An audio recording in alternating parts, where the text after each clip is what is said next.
since the new prime minister has come into power, how many times have you been hate crimed?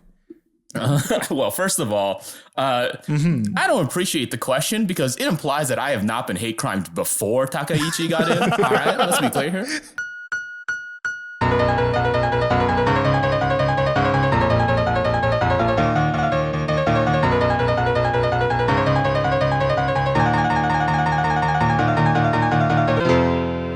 On fucking subscribers got enough fucking free content. Hello and welcome to the Weeb Crew podcast. Oh, okay. So that's what we're actually starting today. Oh, that's all right. That's the start.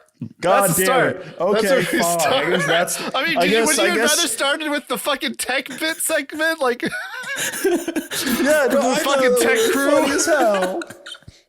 I'm your host. Fine, Mumi. if you want to hear both Joe's top stock picks for 2025 and our scathing review of Valve's new Steam machine, go subscribe to the Patreon, I guess.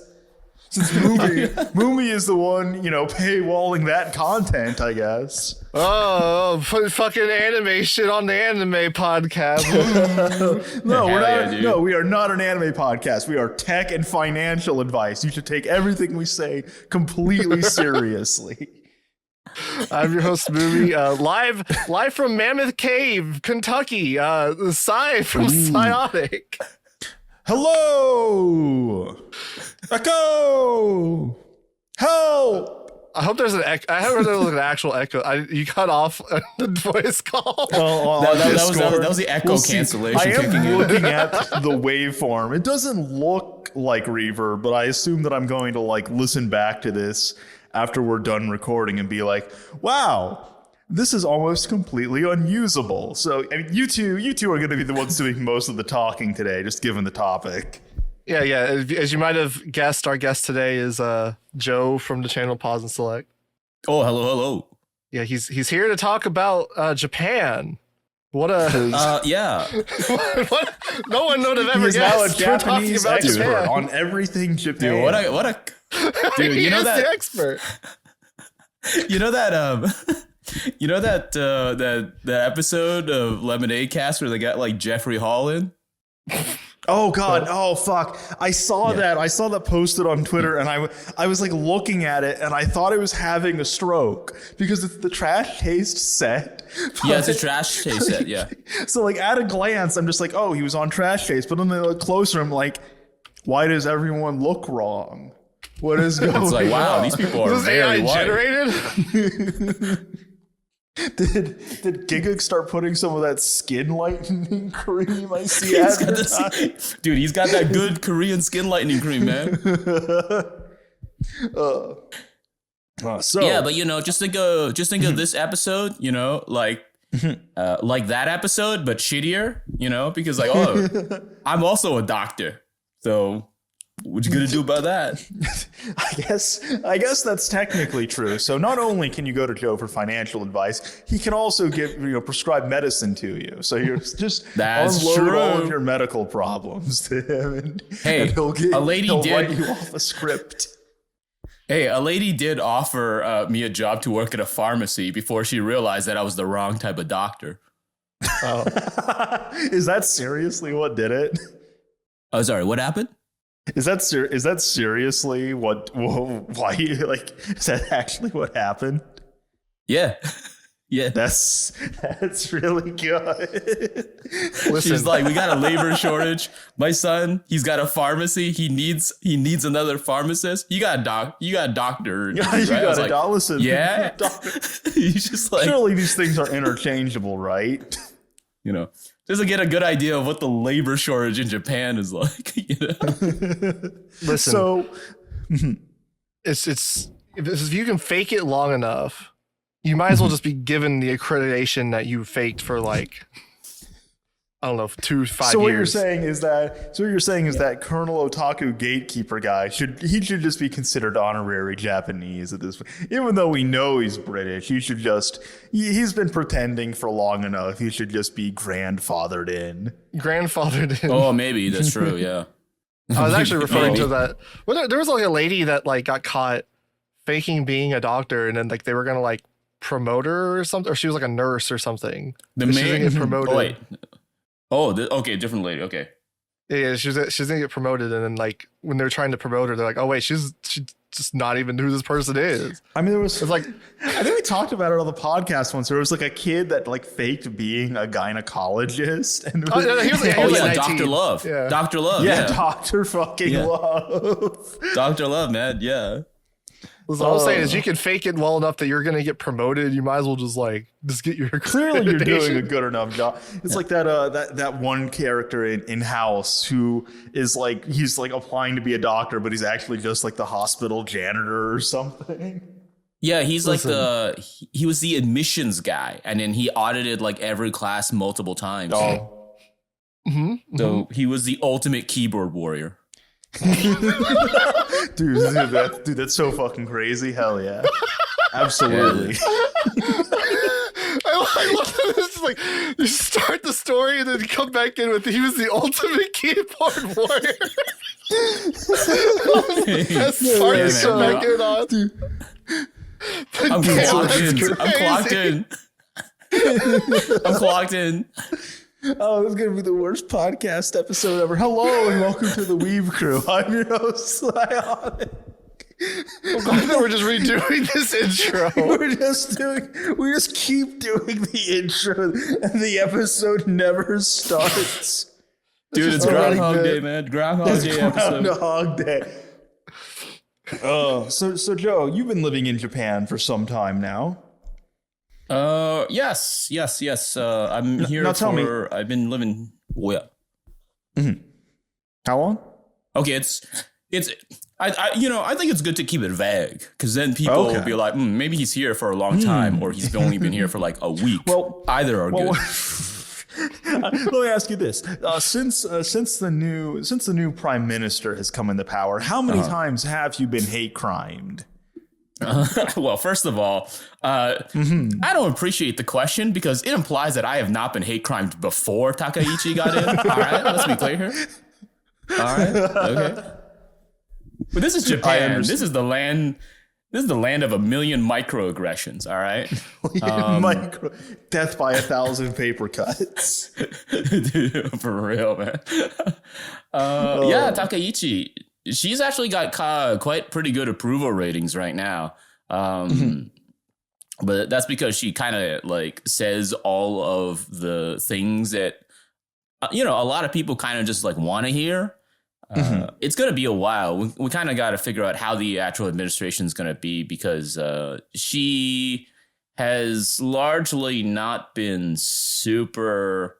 So one of the big things that's kind of rocking the LDP right now is the big scandal that's kind of happened with regards to. So there's a group that's related to the LDP like slush fund scandal that led to a lot of loss of faith. And so what ended up happening is a lot of the previous prime ministers, a lot of the reason why they fell out of favor is just they just couldn't handle like dealing with the LDP members who were involved, because a lot of the ones that are at the tippy top of that scandal are like power brokers because they were like part of like the Abe group. Right. And so Takaichi is Abe's protege in a way. And so she has already demonstrated that she's not been a particularly great person with regard to handling that scandal because she one of the big players associated with that scandal, she just appointed into her cabinet, and that was literally the thing that lost the LDP's alliance with Komeito, which, by the way, is run by Soka Gakkai, the cult. Because like the LDP, the Liberal Democratic Party of Japan right now, is currently was in like a 20-year alliance with Komeito, which is the political arm of Soka Gakkai. And one of the things that Komeito really wanted was more pushback against the slush fund scandal. And then Takaichi was like, all right, we'll do that. And then she got in, and then she's like, Nah, I'm gonna appoint the guy who was literally one of the big members just as part of it, and then the head of the head of Komeito was just like, all right, we can't do this anymore. We're even cults have their limits, and so they just like dipped out. So what you're telling me is Japanese politics is just different cults waging proxy wars against one another through different political parties. I mean, a little bit, yeah, because that is kind of like true, because like a whole bunch of LDP members were like caught for their relation to the Unification Church. Yeah. So, yeah. Oh. Yeah. So there's that, and then there's their relationship with Soko Gakkai. So, but this was before she was actually officially like voted in as the prime minister. So for a little bit, it did seem that like she might not have actually been prime minister. And then what ended up happening was she was able to build an alliance with Nihon Isshin, I believe. And so they're like the Japan Innovation Party. And so they were able to build an alliance, and now she is officially the prime minister. And yeah, so she's currently being threatened by, I guess, Chinese staffers. And all the planes are being canceled, I guess. Oh, okay. I heard something that like a lot of like UQ independence accounts on Twitter were recently outed as being Chinese psyops because of the new location feature on Twitter. Oh, I wouldn't doubt that. Yeah, I would absolutely not doubt that at all. Really funny. That's kind of like the thing, right? That's like the funniest thing is all of the alt-right accounts, all of like the alt-right accounts in North America are like from various places of Eastern Europe.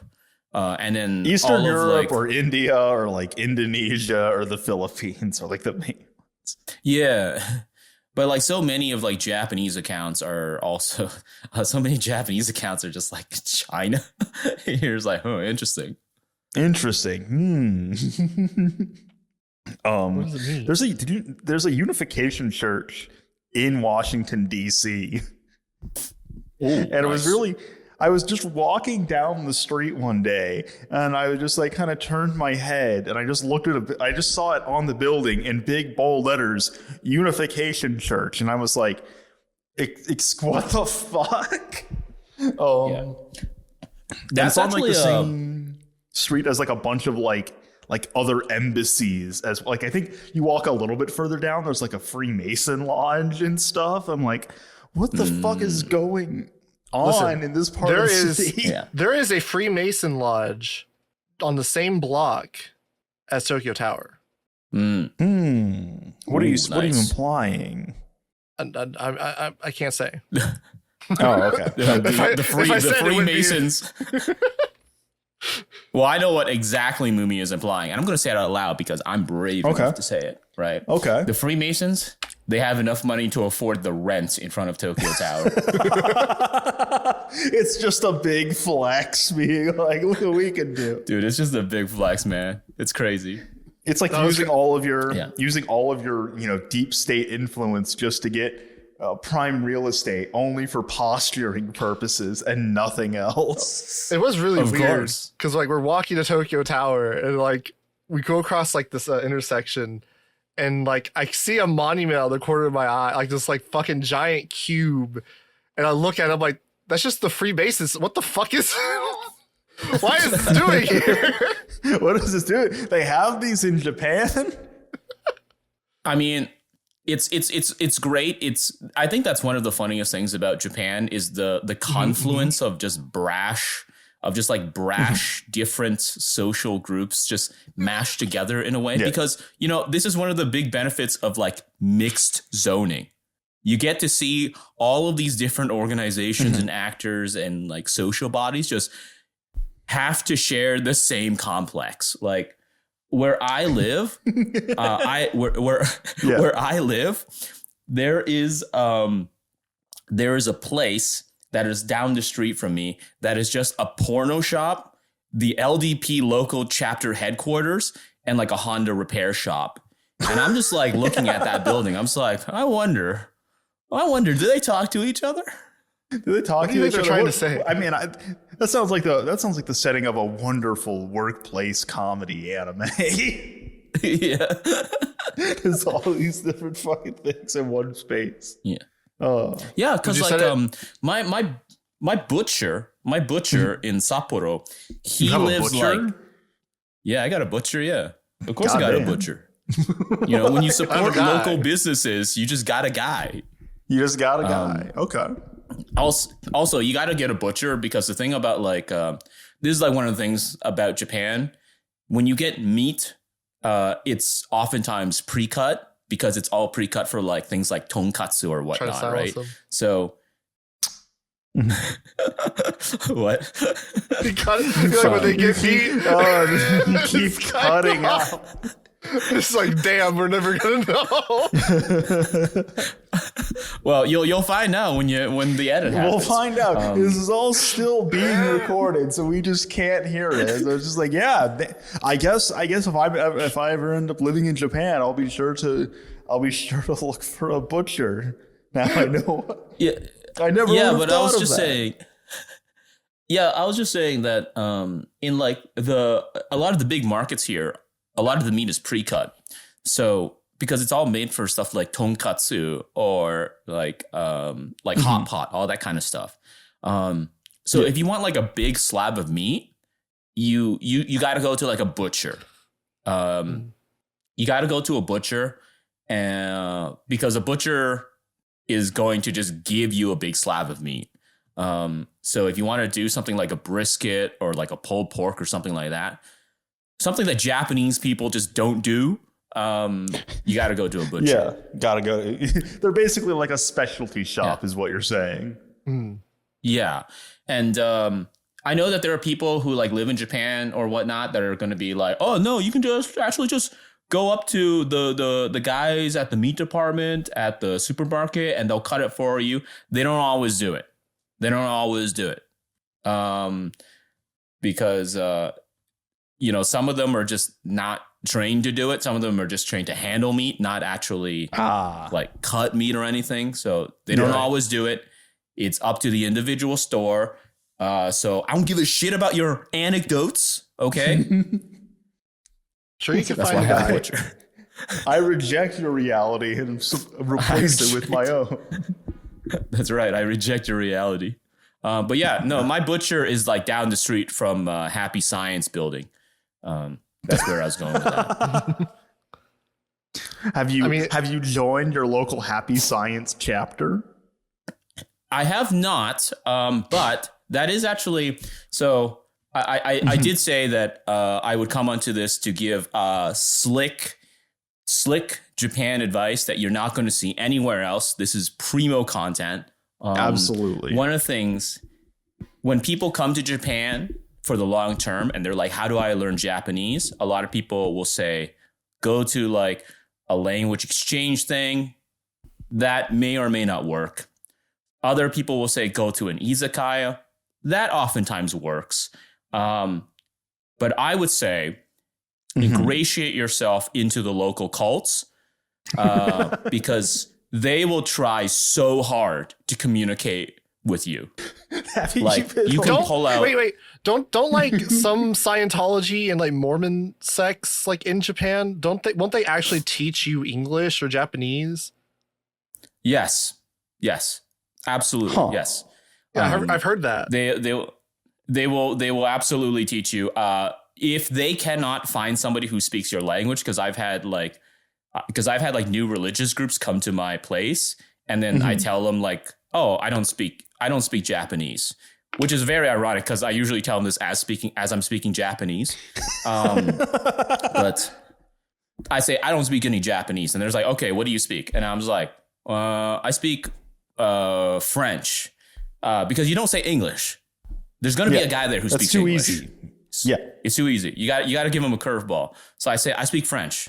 And then they say, okay, we might have, okay, we might be back. We could get somebody who speaks French. I was like, maybe me. My French is not good. I speak Thai.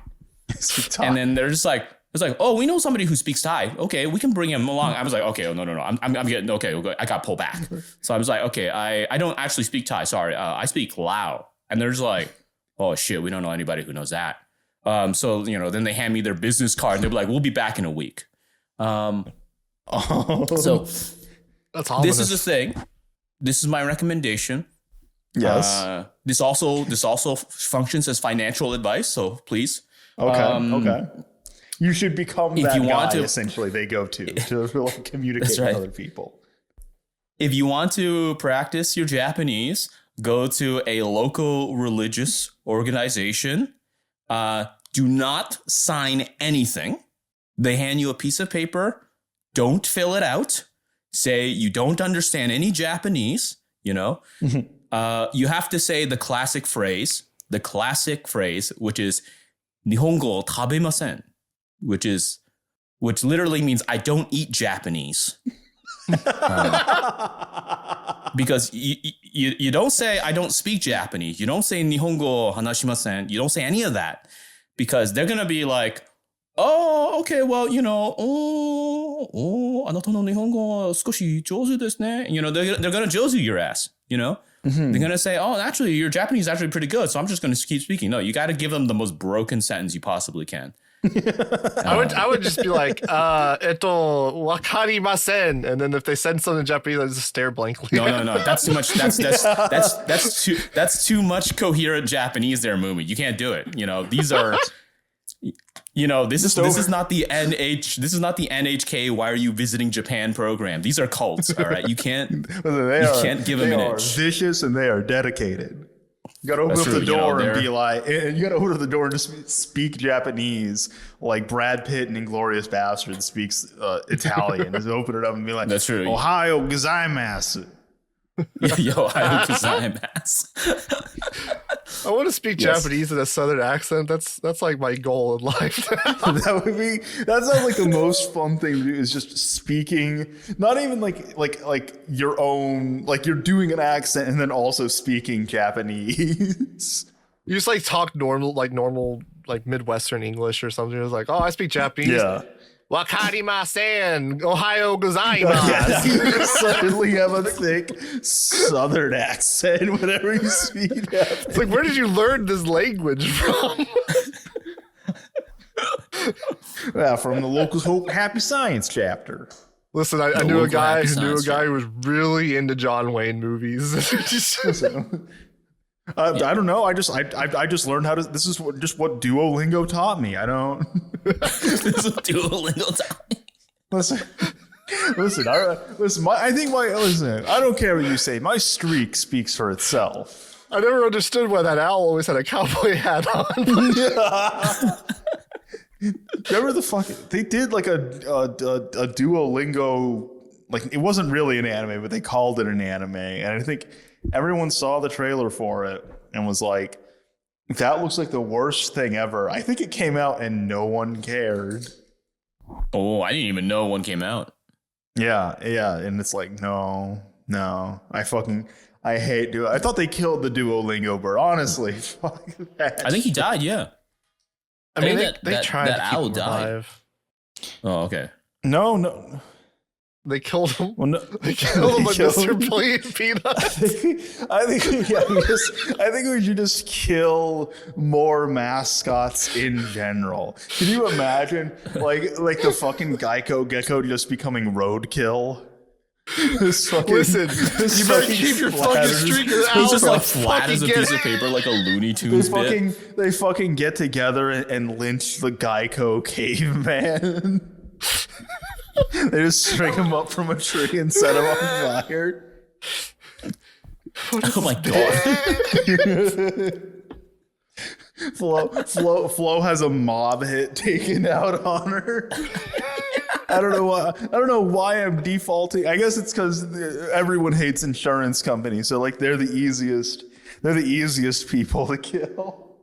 They're the only ones that have like consistent mascots, really.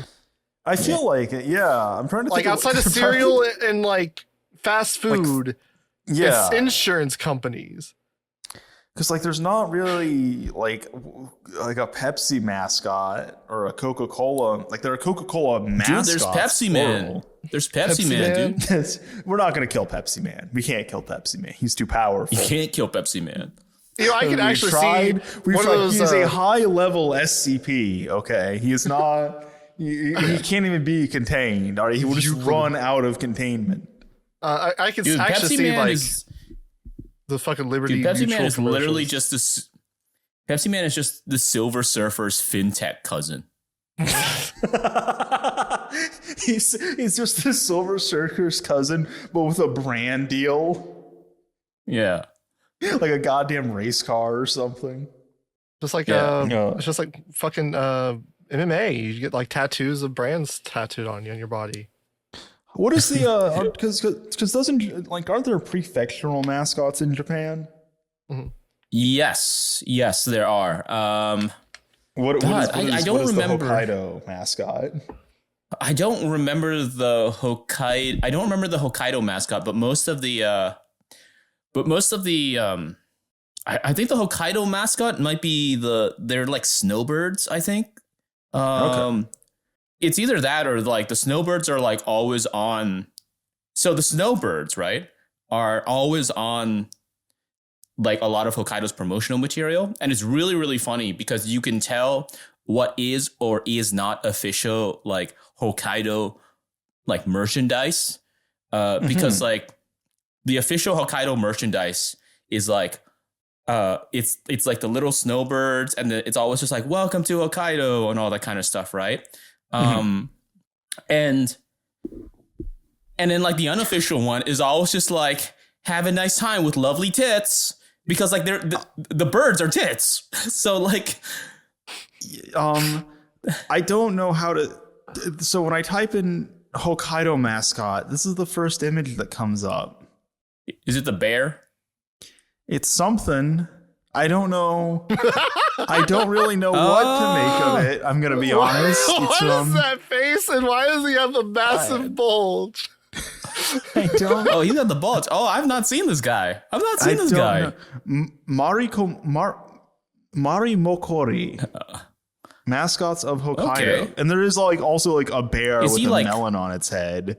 I think Okay, this that's might the be guy. related. That's the guy. Okay, the bear. I know the bear. Okay. That's the guy. Okay, the bear's the guy. I don't know if he's the official mascot. I have no idea, but that's the mascot that everybody knows. It's the bear.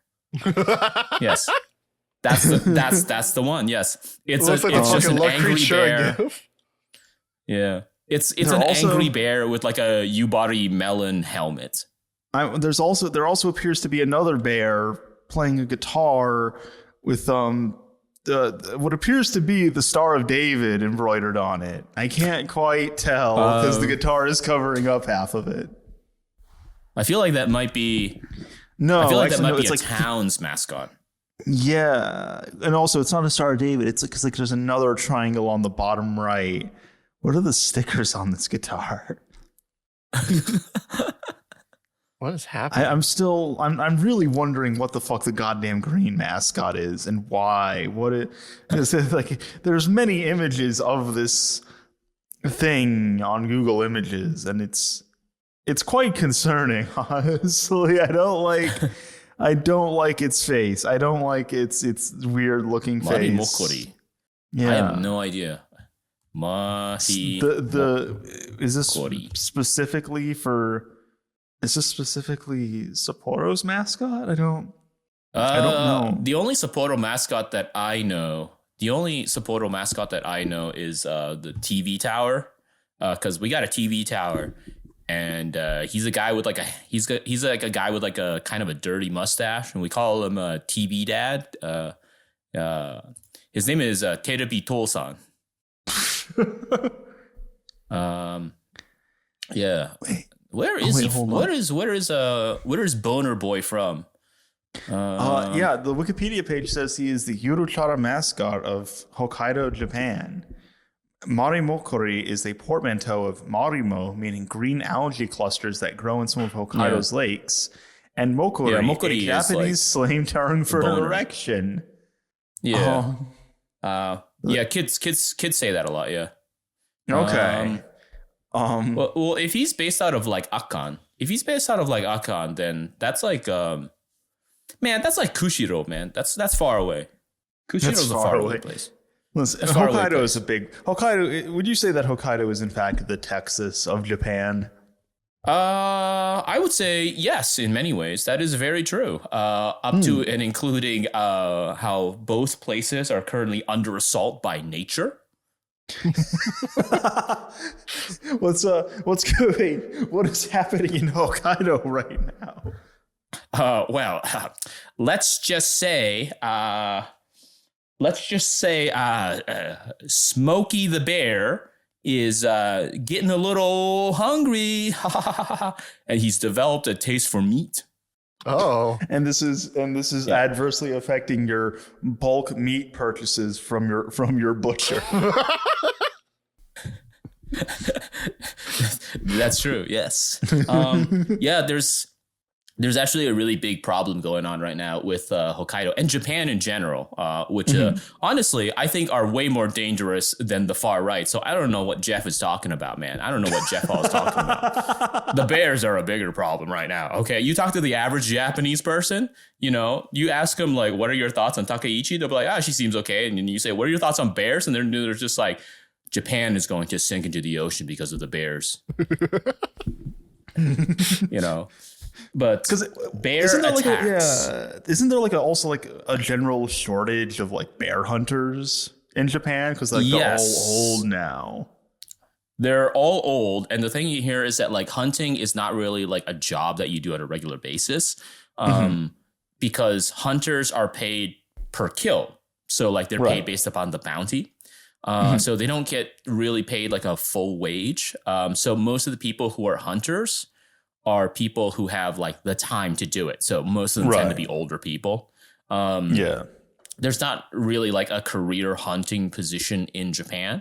And if anybody out there says, no, there actually is, well, you're lying, because I'm actually friends with my local kennel association. So watch out, buddy.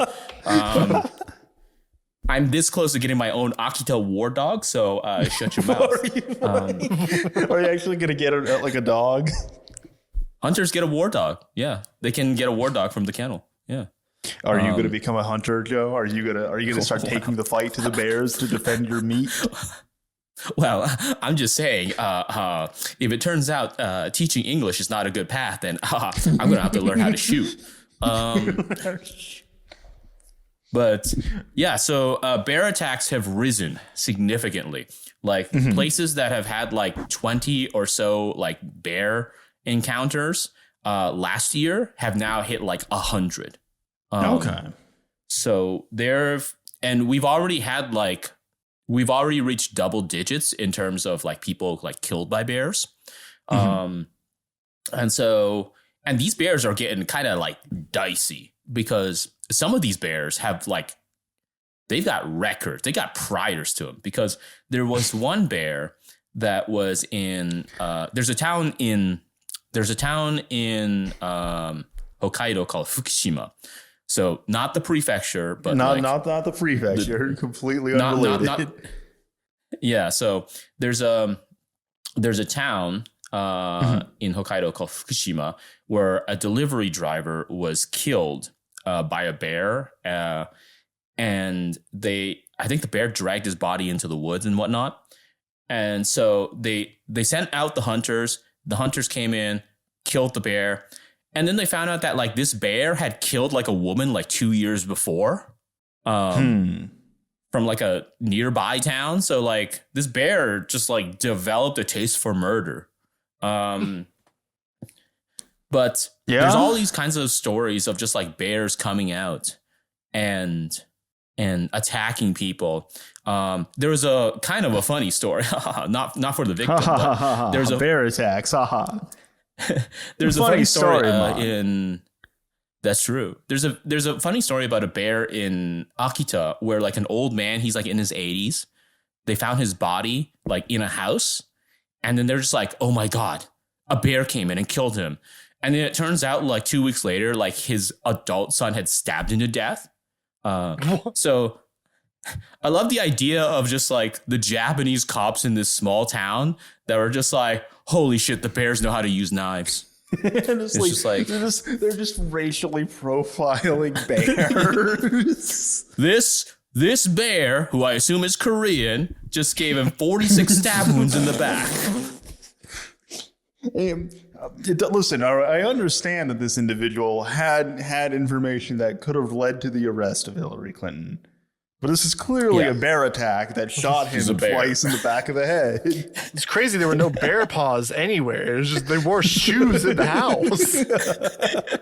Oh my God. So they're evolving. That's, when you think about it, this is really what Pompoko is all about. Nature's fighting back finally. But so the hunters are in short supply in Japan currently. And it's also because there's a lot of standoffs with the Hunters Association, which regulates and manages the hunters in Japan. Yeah, I've seen Hunter Hunter. Oh yeah, Hunter. Yeah, Hunter. Yeah, I've seen solo leveling. Yeah, dude. Yeah, the Hunters Association. I think that's what solo leveling was about, right? Yeah. Yeah. So the thing is largely for the longest period of time, the Hunters Association was just a distributive body where they're just we need a hunter to catch this bear, and then they send a couple hunters in. And so a lot of Japan's, a lot of Japanese small towns still have that mentality with regards to hunters, to the extent that when the hunters come in, they don't really see them as we necessarily need these guys here. They kind of see them as the help, which is very ironic because they're the only ones who can handle these bears. There was actually a little bit of a fight recently because the local politician of one of the towns, they were having a massive issue with bears. So they asked the Hunters Association. So the Hunters Association sent in 5 hunters. And then one of the local assemblymen was just you don't need 5 hunters, do you, to catch one bear? And then the hunters got so pissed that they told the Hunters Association, and the Hunters Association was just okay, this guy has to apologize because you're the ones who asked for our help for the bear attacks. And the guy was just I'm not going to apologize. This is one bear. This is 5 hunters. This is not in our budget. And then the Hunters Association was just all right, well, we're just not going to help you the next time. So this town is just shit out of luck. Then this is more bears. The town is just completely depopulated by bears the next year. Yeah. It's just those stories. It's those stories you hear of in America of firefighters. There's well, if you're not paying your taxes, I'm not going to take that fire out. They just stand there and watch. Just watching it burn down. Yeah. Have you seen any bears? I have not. But I am. So I live in Sapporo, and Sapporo is right nestled in the mountains. It's a really interesting city because of how close it is to the mountains and how often you hear about bears in Sapporo. So I'm subscribed to the Sapporo Line account, and I'm subscribed to they have a bear alert feature where you get messages from the account that say there's a bear that's been sighted. There's a bear sighting. There's a bear sighting, yeah. And it's every day. Every day there's just there's a bear that's been sighted here. Watch out. And sometimes it makes me super paranoid because sometimes they're the notifications are super unhelpful. Because sometimes they'll be there's a bear that's been sighted in the North Ward. And so if anybody doesn't understand Sapporo's districting, the North Ward is literally the northern half of the city. So I'm just where the fuck was the sighting? There's it was in the North Ward. I'm just okay, I live in the North Ward. What do you mean? It's a big city. Yeah. Just so yeah. And that's what it's like to live in Chainsaw Man. Hell yes. Just replace the bears with demons. Yeah. But yeah, the bears. The Yeah, bears. They had to close the zoo because they found a bear near the zoo. Really? To escape from the zoo or just went to the zoo? No, it went to the zoo. You know, the bear paid its 800 yen to get into the zoo, and then they were just like, "You're not allowed here." Listen, that bear was just a kind of political bigoted, radical. though. He was trying to free his comrades from imprisonment. That's true. Yeah, he tried to get into the bear pen to free his friends. And then the zoo. That bear, he was the bear equivalent of John Brown. Okay, he was trying to start an animal insurrection. Oh, nice, dude! It's Tokyo Jungle all over again. Tokyo. All this takes a different connotation if you take into the bears as in like gay bears instead of just the animal. It's like, oh no, they closed it down because like, listen. Those guys are all like in like Nakajima and Tsukino. You know, they're not near Maruyama. All right, go Joe. So give us the DL on Japan's gay culture. So I should probably preface this by saying that I live in Sapporo, which has like the longest continuous pride parade in Japan. Really? Wow. It's a very like progressive city by Japan standards. I think by like Western standards, it would just be like a vaguely liberal city. But it's quite progressive, all things considered, in terms of like Japan. And so gay culture in Japan is pretty, or at least in Sapporo, it's relatively open in the sense that like you can find like gay bars and clubs relatively easily. They don't really have to like hide it, and they don't really have to like gussy it up as like some other particular thing, but there is still the lingering of like the water trade. So there's like a term in Japanese which is called like mizu shobai, which just means like water trade. And what it refers to is this idea that like people of noticeably LGBT, like people who are noticeably LGBT are quote unquote allowed, but they are only allowed within very specific industries. So like things like show business, bars, cabarets, like very specific industries, they are like considered to be allowed. And that's actually something you see in Japan. Like one of the most famous transgender individuals in Japan, or I don't know if they're transgender. They might be just cross-dressing. But one of the most famous characters is Matsuko Deluxe, where every Japanese person I've spoken to likes them, thinks they're hilarious, but they're show business. And so the implication or the difficulty of that is kind of like the heteronormative Japanese experience is one in which they are, if you don't have LGBT friends, they are kind of relegated into like show business and therefore a subject of, it's like looking at monkeys in a cage. Because like a lot of cis heteronormative Japanese people are like, I have no problems with like gay people or whatnot, but then they'll go through like a gay district or something and they'll be like, ooh, whoa, this is kind of weird. You know, like that kind of thing. Right. And so gay culture is accepted, but it is heavily encouraged to exist within very specific social spaces. So yeah, that's the big asterisk. So basically it's like Will and Grace, where it's like, I want a gay friend like that. Yeah, I think so.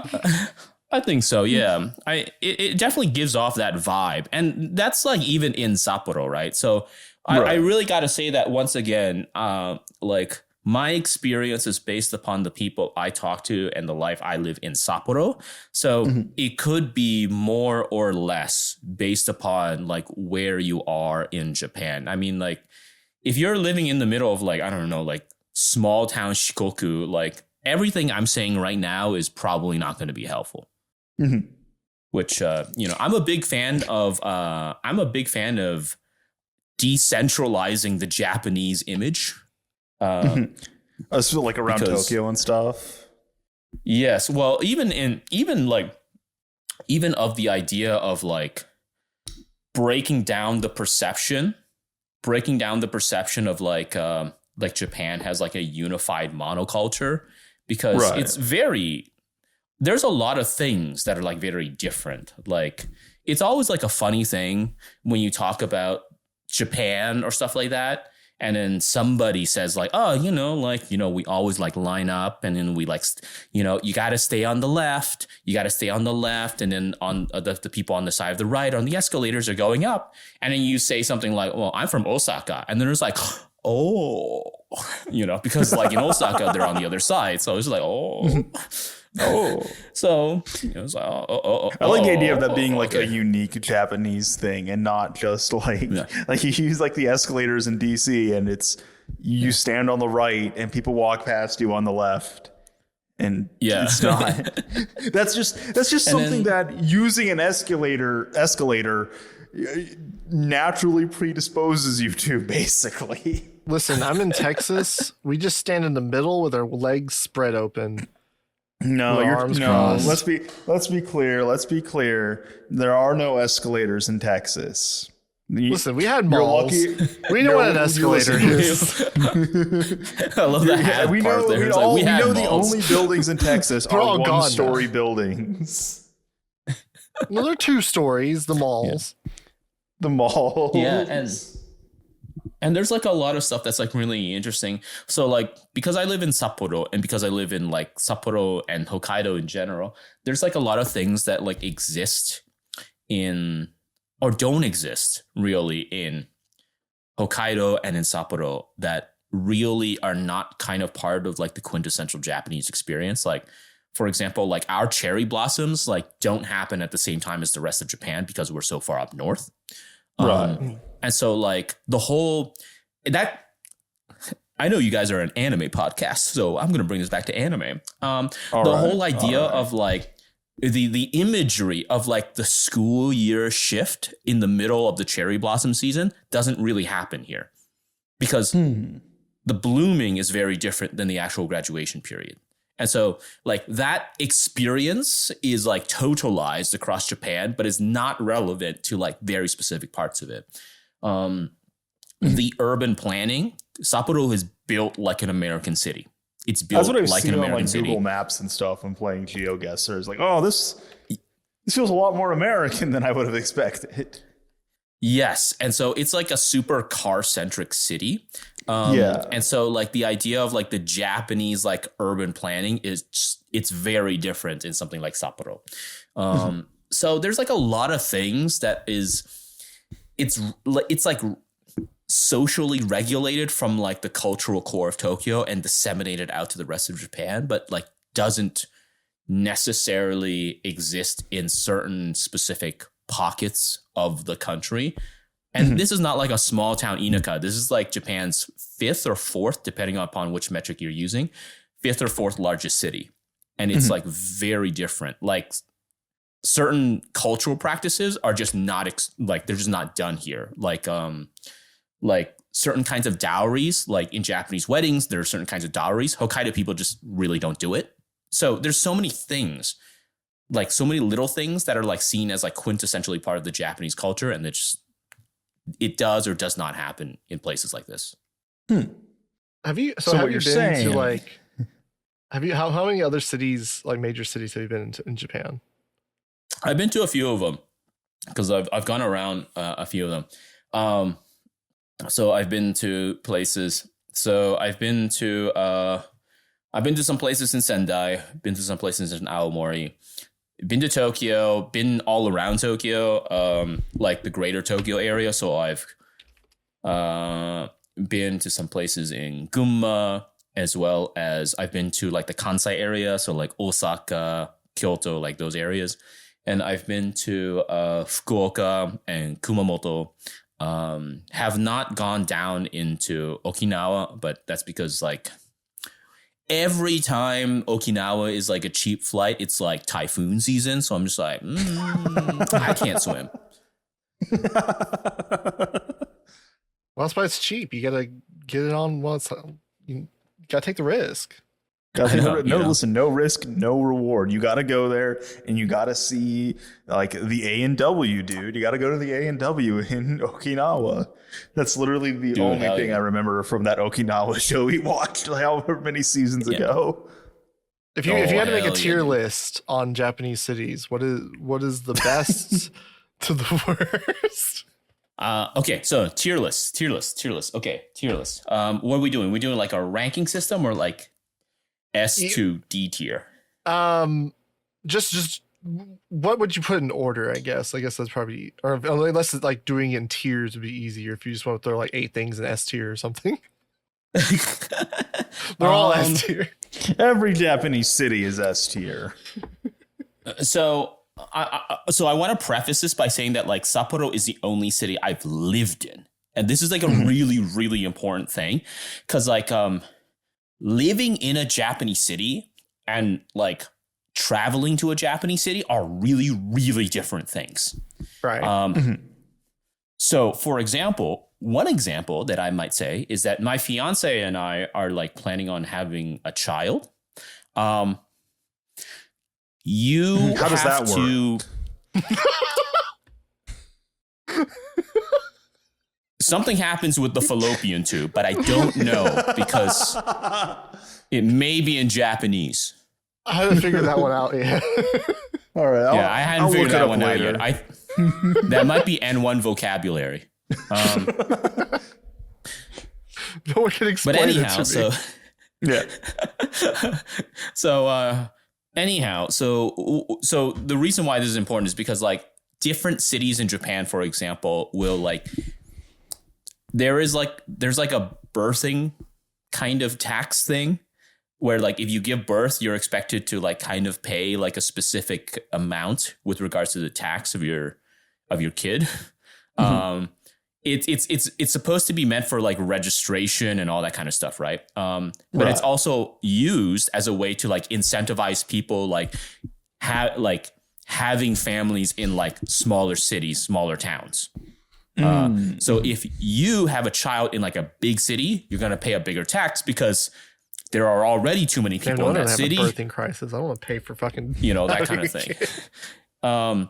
So this is a really important thing because this is an example of how like living in Japan is very different because like you have to think about like where are you going to go? Depending upon your ward will determine things like the kind of paperwork you have to do because there's a whole ton of paperwork that has to be done. Things like dealing with things like residency, dealing with an apartment. Oh my God. Dealing with apartments as a foreigner is a completely different process. So like a lived Japan experience is very, very different. And the thing here is that like I have not lived in many of these cities in Japan. I've visited them, but I have not lived in them. And that's a very different experience. So I'm going to say in regards to like the top city, the best city is probably Fukuoka. Fukuoka? Okay. So Fukuoka is really nice in the sense that like it's like super Japanese in the sense like you've got a lot of like things that make it Japanese, but it's also kind of far away from like the Tokyo, Kyoto like tourist core. So you're not really going to run into too many like tourists really in Fukuoka that are like, most of them are going to be Japanese people because Japanese people love Fukuoka. Especially people from like Sapporo, like Fukuoka is like their favorite city to go to. And the reason why is because, well, one, it's like, it's hot and warm all year round. So it's got like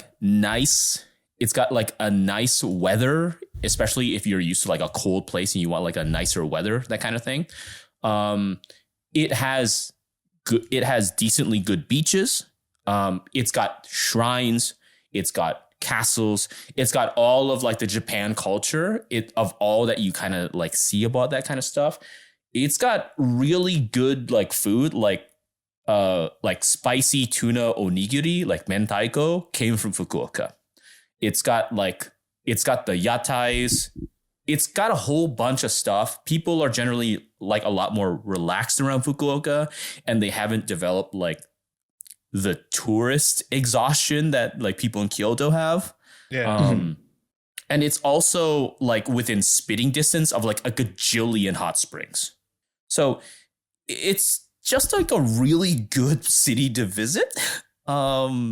Without any of the downsides of places like Tokyo and Kyoto.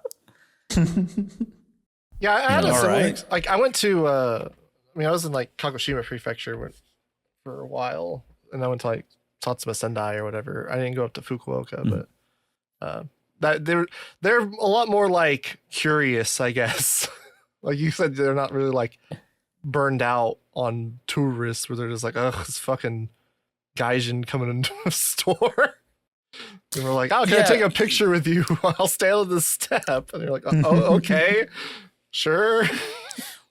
Yeah, like you're not really going to see like what are like I would call like capacity signs in Fukuoka. Like capacity signs are like the signs you see in like Kyoto, where they're just like written in English, where they're just like, I'm sorry, all reservations are full. And then in Japanese, they're just like, if you can read this, please come in. You know, like no white. You're not signs. really going to see that.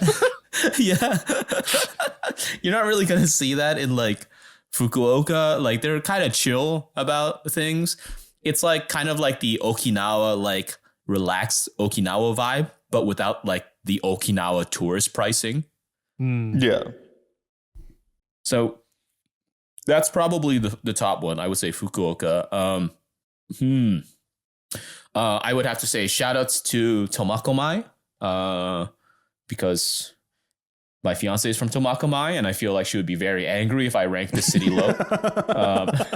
Shout outs to Tomakomai. It's an honorable mention. Honorable mention. Honorary S tier. Home of famous documentary Erased, and the birthplace of the lady from Pat Labor. Those are its two claims to fame. I think its current claim to fame is like one of the horses is from Tomakomai for like Uma Musume. One of the Uma Musume horses is from Tomakomai.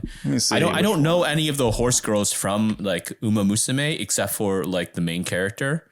So I can't tell you who it is. She's just everywhere. She's everywhere. That town is locked in on the Uma. Okay, there we go. That's I guess that's the girl. That's the one. They've locked in on that girl. She's everywhere. You know. But yeah, next one I would probably say is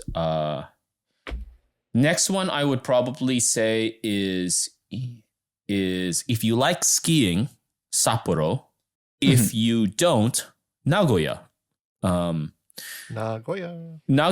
and Sapporo are actually planned by the same guy. So the urban planning of Nagoya and Sapporo are very similar, up to and including the fact that the placement of their TV tower is the same, and the place and designs of their parks are very similar. So Nagoya and Sapporo they both have like long parks, and the reasoning as to why they have like long parks in the city is because the idea is that if the city catches on fire, only half of the city burns down. When was this decided? A little bit. I assume when they had wooden buildings. Tokyo, the massive like Tokyo fires. Look, I see no reason why they wouldn't do it again after, you know? It's look, I'm just saying, you know, this is a little bit of urban planning trivia that not just bikes should be talking about. Matt preventing your entire city from burning down. From burning down. Yeah. But yeah, so yeah, I would say if you like skiing, Sapporo. If you don't, Nagoya, they're very similar in a lot of different ways. They also kind of have like very similar vibes.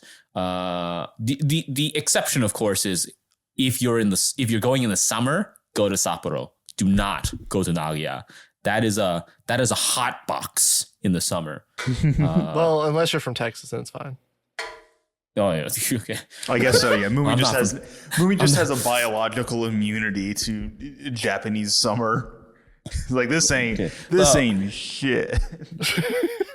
All right, chat. I need you to pull up the Weeb Crew analytics to tell me how many people are from Texas to see how relevant Mumi's rude interjection of my advice was. Why are you asking chat? This isn't live. Oh, sorry. That's muscle memory. There's at least more than 2 people that live in Texas. Yeah, I can't confirm. There is at least Mumi's mom listens to this podcast, and Mumi's one friend. His one friend from high school that he still messages on Facebook, and Mumi's always the one to initiate these interactions. Listen, my friends on Facebook stopped listening to this podcast years ago. Shout outs to Mumi's mom, dude. Add me on WhatsApp, man. What the heck? But yeah, what would you say the worst city is? I guess worst city, Tokyo, dude. Oh. Tokyo. I would say Tokyo. Worse. Oh yeah, go on. Do you have like go on, defend it. Do you have a Tokyo ward tier? It's like, listen, all right. Tokyo ward tier list. Yo, I could do a Tokyo. I've been to every ward in Tokyo. Do it. Let's go. Okay. If Akiba is not top 3, we're screwed. let me load up the ward list first, though. Okay, because I don't remember all the wards off the top of my head. That's the top of your head. There's 23. It's like, okay. I got a map. All right. Give me. Can somebody pull up the Jeopardy like music so I can I gotta take a look at all of these and. Man, you're asking alongside that. I'll set it at the end. Yeah. Okay. So. Yes. All right. I would say the top ward. Fuck. Oh, this is tough. I would say the top ward is, I'm going to say that, okay, I know the bottom wards. Mm-hmm. So like, Setagaya, boo. Setagaya, boo. Why Setagaya, boo? It's just massive suburbia. It's just tons of suburbia. Nerima, I do not remember anything about Nerima. Nerima. So I'm gonna say Nerima boo. Chiyoda is Chiyoda's got, I think Chiyoda is where Akiba is, if I recall. Yeah. Chiyoda, Akiba in Chiyoda is like its saving grace, because otherwise it's just like the politics ward, you know. It's just like where all like the government stuff is. It's not a particularly exciting ward in general. Also, you had the anti-Gaijin police vans where they would round you up. Yeah, dude. But it's okay. They're gonna hand me a flyer asking me to join. It's okay. No worries. I got this, dude. Did I tell you, bro? Did I tell you about the time that I was So I used to live in like Asabu, north of Sapporo. Don't worry, I'll get back to rating Tokyo's shitty wards. I used to live in Asabu in Sapporo, which is a little bit up north. And so outside of my apartment, there were literally like Sanseito like people. For anybody who's not familiar, Sanseito is like the ultra far right. They've gotten quite a few seats recently in the election because they're good at YouTube. So there are like Sanseito people like outside of my apartment handing out flyers and napkins, which, you know, I'm kind of appreciative about because, you know, it's good napkins. But so they handed like flyers out to me, and like the flyer is literally just like the governor of Hokkaido is letting in too many Chinese people. Look at what happened to Nisakoi. And then like they had like an image, they had like a photo of Nisakoi from like 1990. It's got like Mount Yote, and it's got like pristine like ski lodges and everything. And it's like Nisakoi now. And it's like, it's on fire. And I'm just like, what the heck? I thought you were talking How about did they catch the on manga. fire in the winter, man? What the heck? I thought you were talking about the manga Nisakoi. I was like, damn, the Chinese ruined. No, sorry, Nisako. Sorry, I'm Nisako. Yeah, dude. They just have a volume of Nisakoi on fire. And it's like, this is what Chinese people have done. Like, damn, wow, I didn't realize it. Yeah, Nisako. Yeah. Sorry, I've been drinking. So what was it? Yeah, so yeah, I've been speaking to like some Sanseito people. You know, they're all things. You know, they're quite nice. It's always very funny because like my Japanese has like an accent, right? And not a Japanese accent, like very clearly like you are not one of us accents. Yeah. So like I can hold a conversation fine. But it's clearly like my pronunciation is accented. So like the moment I speak, they're just like, where are you from? You know? So that's always a thing. And the thing here is because I'm Asian, the first thing they assume is just like, he's Chinese, which to be fair, that's not that far off. Kinda, yeah. But it is very funny because, you know, they always got to backpedal because it's like the classic Japanese public politeness kind of thing. You got to backpedal. You can't call the person subhuman to his face. You know, you got to wait until he's like 6 feet away, and then you whisper to your coworker that he's subhuman, right? That's how you do it. That's the game. And 6 years, but still in earshot, mind you. Within earshot, of course. You know, they have to still hear it. You know, yes. They have to still hear it. But because, you know, it's like Japanese politeness, you got to pretend like you didn't hear the slur that just was uttered.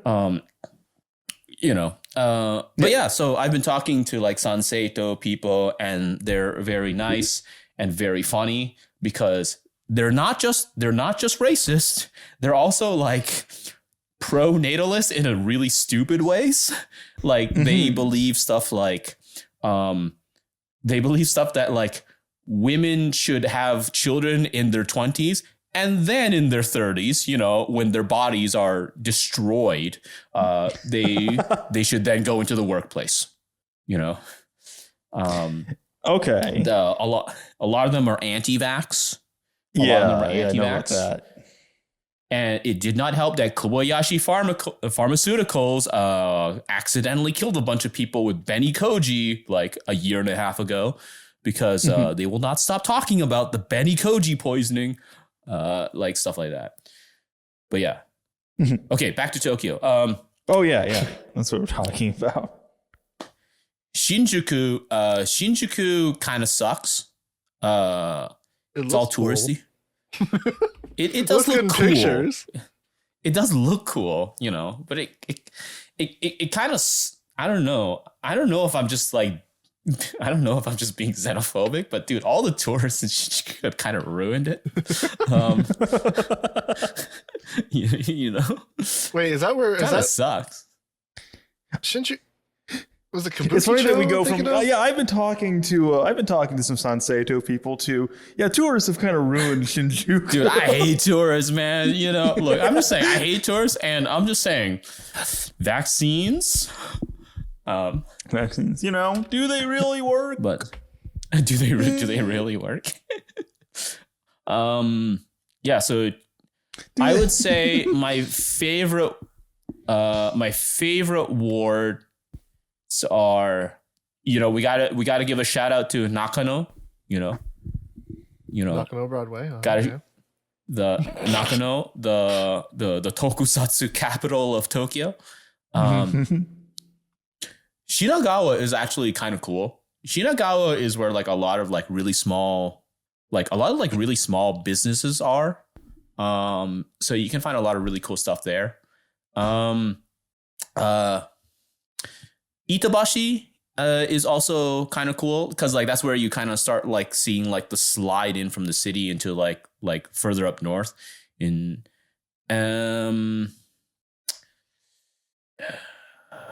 Chuo. What the heck is in Chuo? I don't remember anything in Chuo.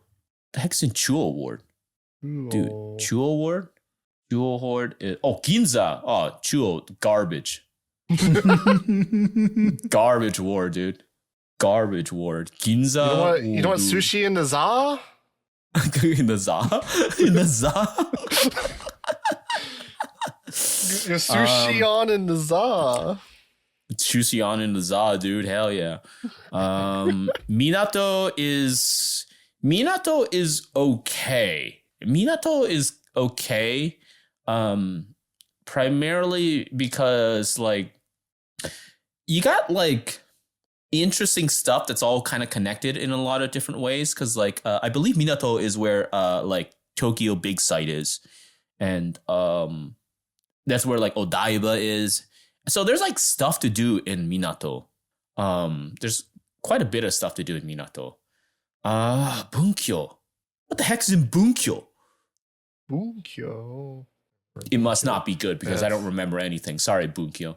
Bunkyo, I barely know her. Taito is okay, but to be honest, most of the times I've been to Taito has been to take Ueno Station to some other more interesting part of Tokyo.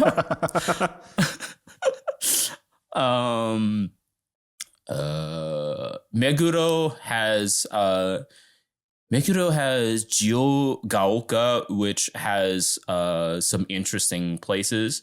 I think you can find like some sumo stuff, I believe, in Jiogaoka.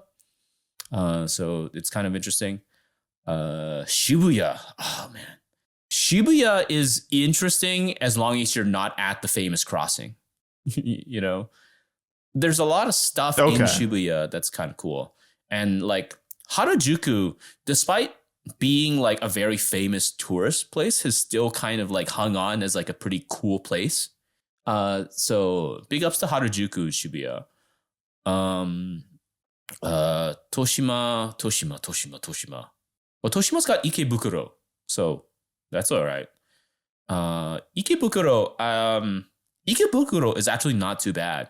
It's really interesting because Ikebukuro has like, they're really good at like keeping like tourists contained, like a virus.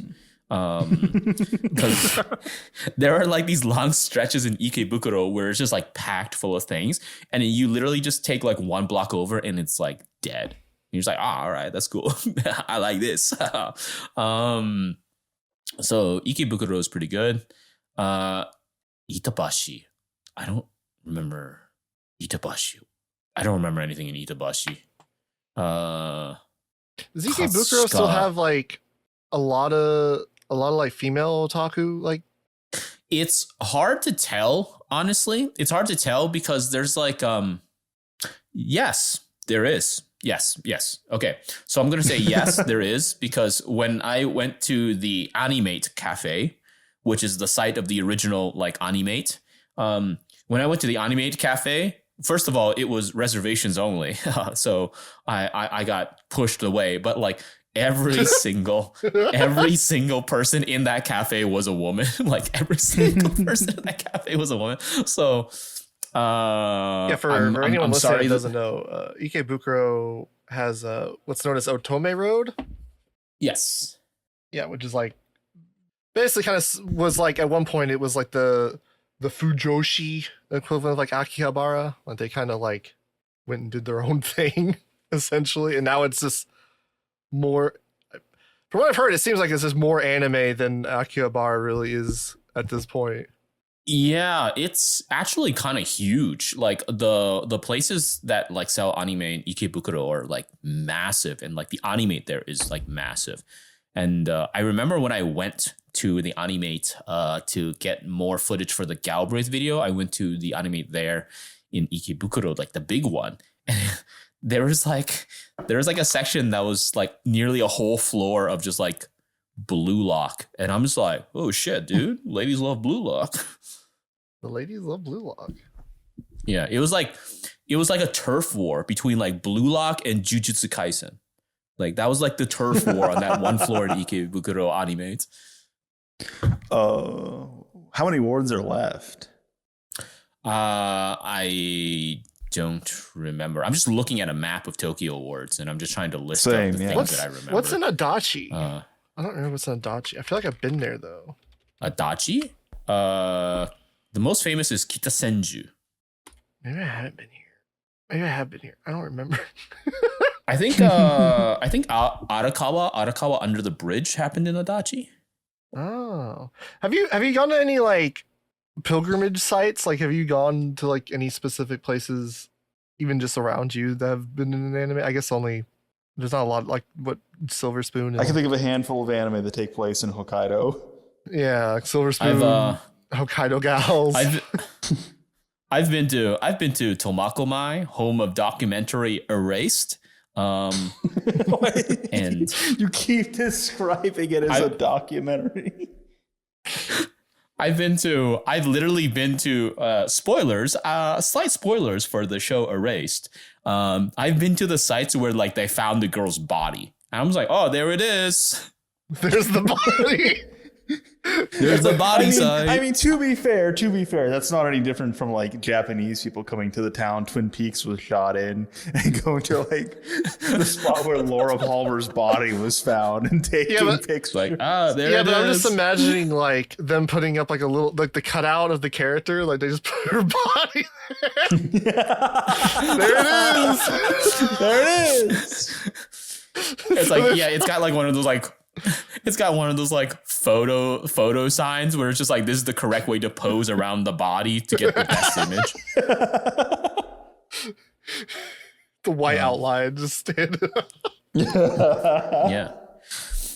Well, I mean, like the Tomakomai Science Center, interestingly, the Tomakomai Science Center actually has like a whole section devoted to Erased because it was featured in the show.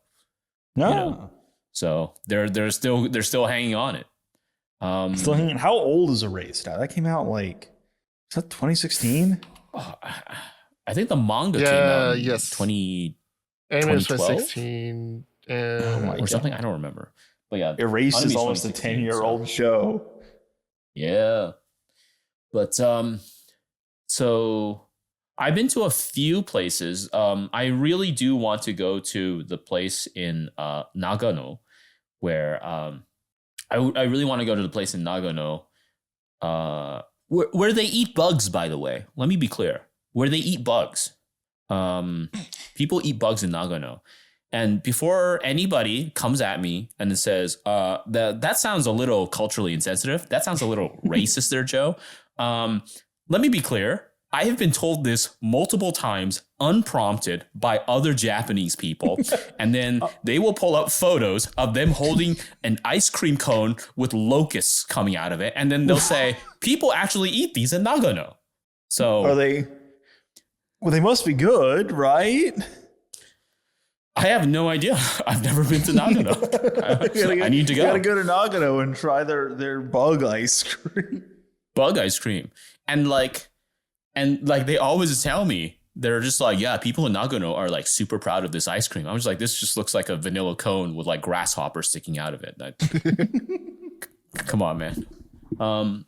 But yeah, I really want to go to Kizaki-ko, Lake Kizaki. I really want to go there. Unfortunately, a lot of like the Please Twins and Please Teacher stuff has like that show. Those shows are too dang old. So I mean, you say that doesn't exist anymore.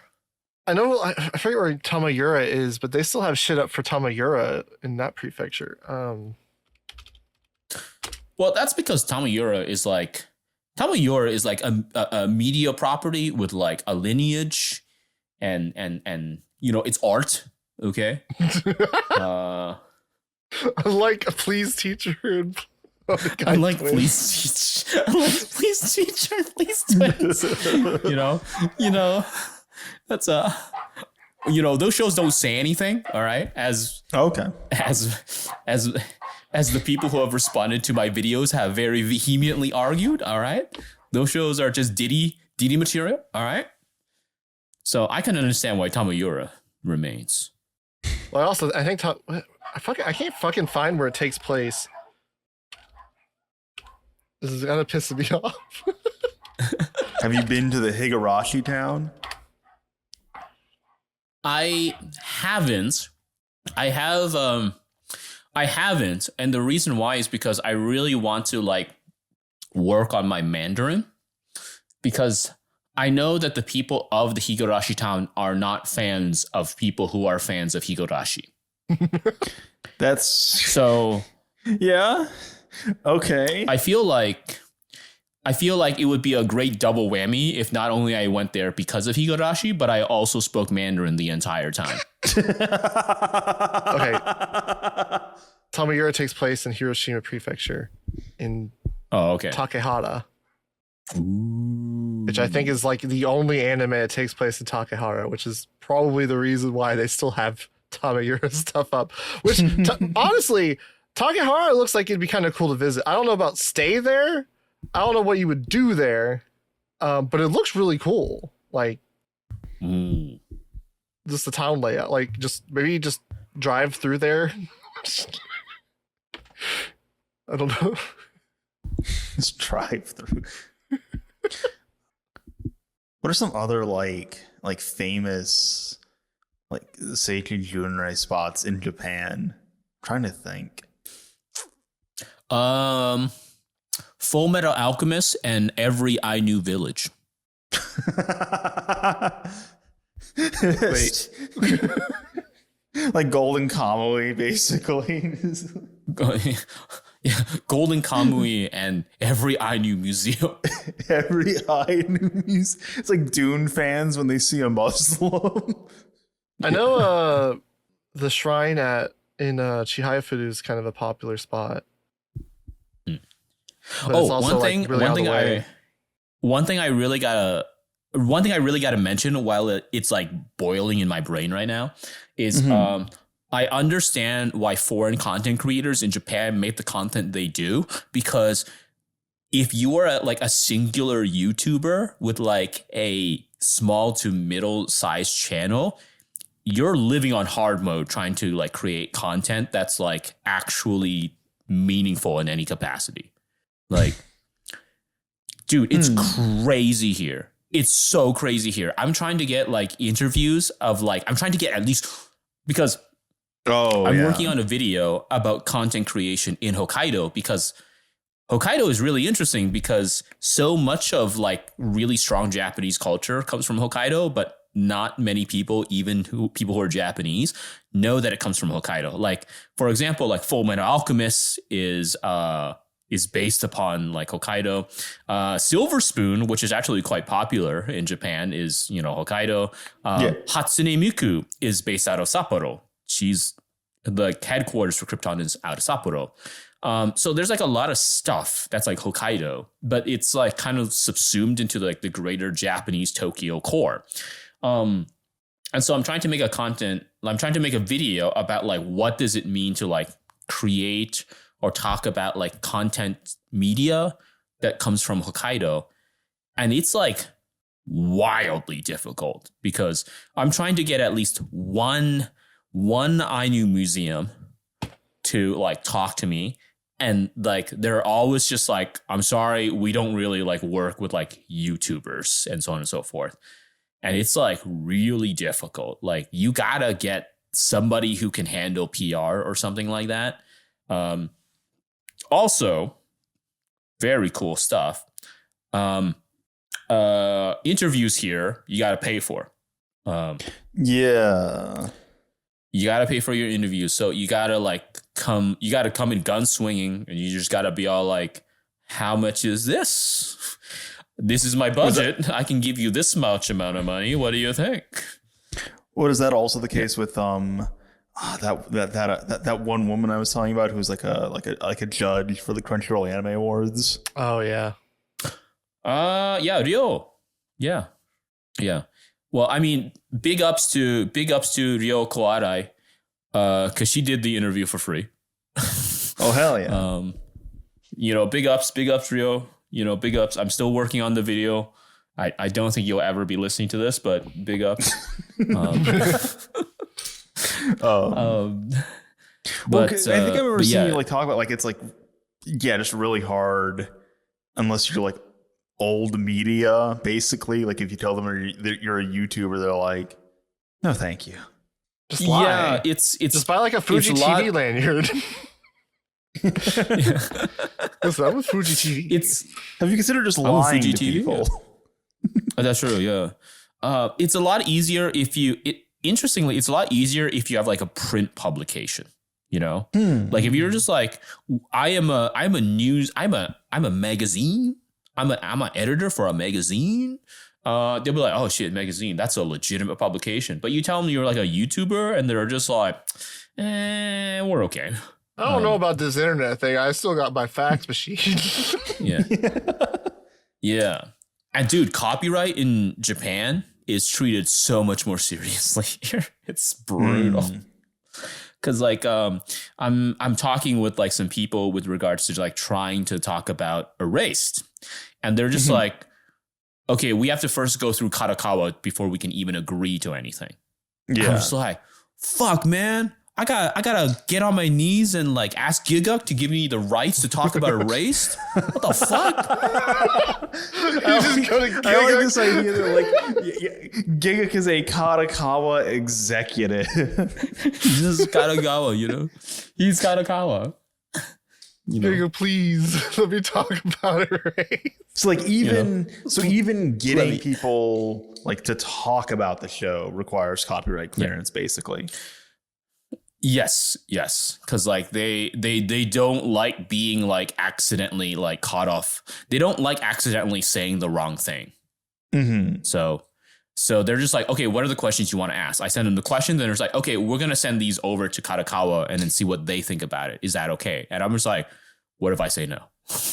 Like, what am I going to do? Yeah. I say no. And they're going to be like, we can't do the interview then. It's like, oh, yeah, all right. Send trash chase their blood money. Go on. Yeah. So just like, basically like a completely different media environment to the United States, essentially, where people just get more or less jumped in interviews. Yeah, it's like really tricky because like, it's really tricky because I tell them, I'm just like, all right, I'm a YouTuber, all that kind of stuff. Like Japanese is totally fine. Like you don't have to get an interpreter. You don't have to do any of that stuff. Like Japanese is totally fine. I'll do it with you. I'll speak with you in Japanese. That's totally fine. And if you're not like comfortable with that, if you're not comfortable speaking to a foreigner in Japanese, I'm more than happy to bring in like an interpreter on my dime. No problems. This is the amount of money I'm willing to pay for the interview. I will send all the questions beforehand. I will like, and worst comes, and if they don't like it, I'm just like, well, I can also offer I can also offer like final cut like rights, like you get to see the video before it publishes and you get to tell me like if it is okay or not or whatnot has to be changed. I know this is not like great journalism, but I'm a guy with 40K subs. All right. Like I don't have the institutional backing to have all the journalistic integrity. So like, and even then it's like getting blood from a stone because like all the times they're just like, oh, this is great, but I don't think any of us can do it. I don't think any of us are qualified to do it. Sorry. And then I'm just like, oh, do you know anybody who is? And there's like, oh, this person might be able to do it. I was like, okay. And then I reach out to that person. And there's like, sorry, I can't do it. This person might. And so it's just like a nonstop line of telephone. And I was like, all right, now I understand why publishers like have full-time jobs because this is really fucking annoying. Just getting passed around. Yeah. Yeah. But I also understand why like Japan content creators are like the annoying clout goblins that they are and why like they will rudely walk up to some old Japanese man and just be all like, hi, can I take a video of you for my Japanese video? because I realized that like if you're just like some guy, if you're some guy trying to make content and you're doing it like the proper way just screws you. Yeah. Like you're not going to get any content. Like, you know, you're not going to get any content. Whereas if you're just like an asshole and you walk into like, I don't know, like the city science center and be like, hi, I have some questions about arrays. Can you please answer them? Like they're going to be all like, I'll try. You know, at least you're going to get content. Right. Yeah. Like, so it's just like, it sucks. And it's just like, that's why I also have like simultaneously such less respect for like large content creators, because like they have like publicists, they have like institutional backing, and like all the content they pump out is always just like, how long can we last in this hot spring? I'm just like, man, what the fuck? Man, you can talk to someone at a fucking museum and you just do the hot spring. You can't like get actual. You can't talk to anybody. Get actual sources, dude. I can't talk to anyone, man. This sucks, dude. But yeah, it's Well, see, you should have reached out to Geeks Plus. You should have, when they were like, "Hey, who wants to live in Japan?" You should be like, "I already live here. I'm already here." Dude. Actually, you say that as a joke, but I actually did apply to that. Did you hear anything back? No, I didn't hear anything back. But I don't think anybody heard anything back. It's one of those things where it's just like, you know, it's no skin off my back if I apply. Yeah, but yeah. Actually, I think maybe Jeff might have heard something. I don't know. Maybe they're just like now selling your information. Maybe that's true. Jeff might have heard something back. He moved to Japan like right after that. Oh, where does he live? Tokyo? I think so. I mean, I don't follow enough to where I know for sure, but I think, I mean, I would have a hard time imagining he moved somewhere that was not Tokyo. I mean, the alternative would be Osaka.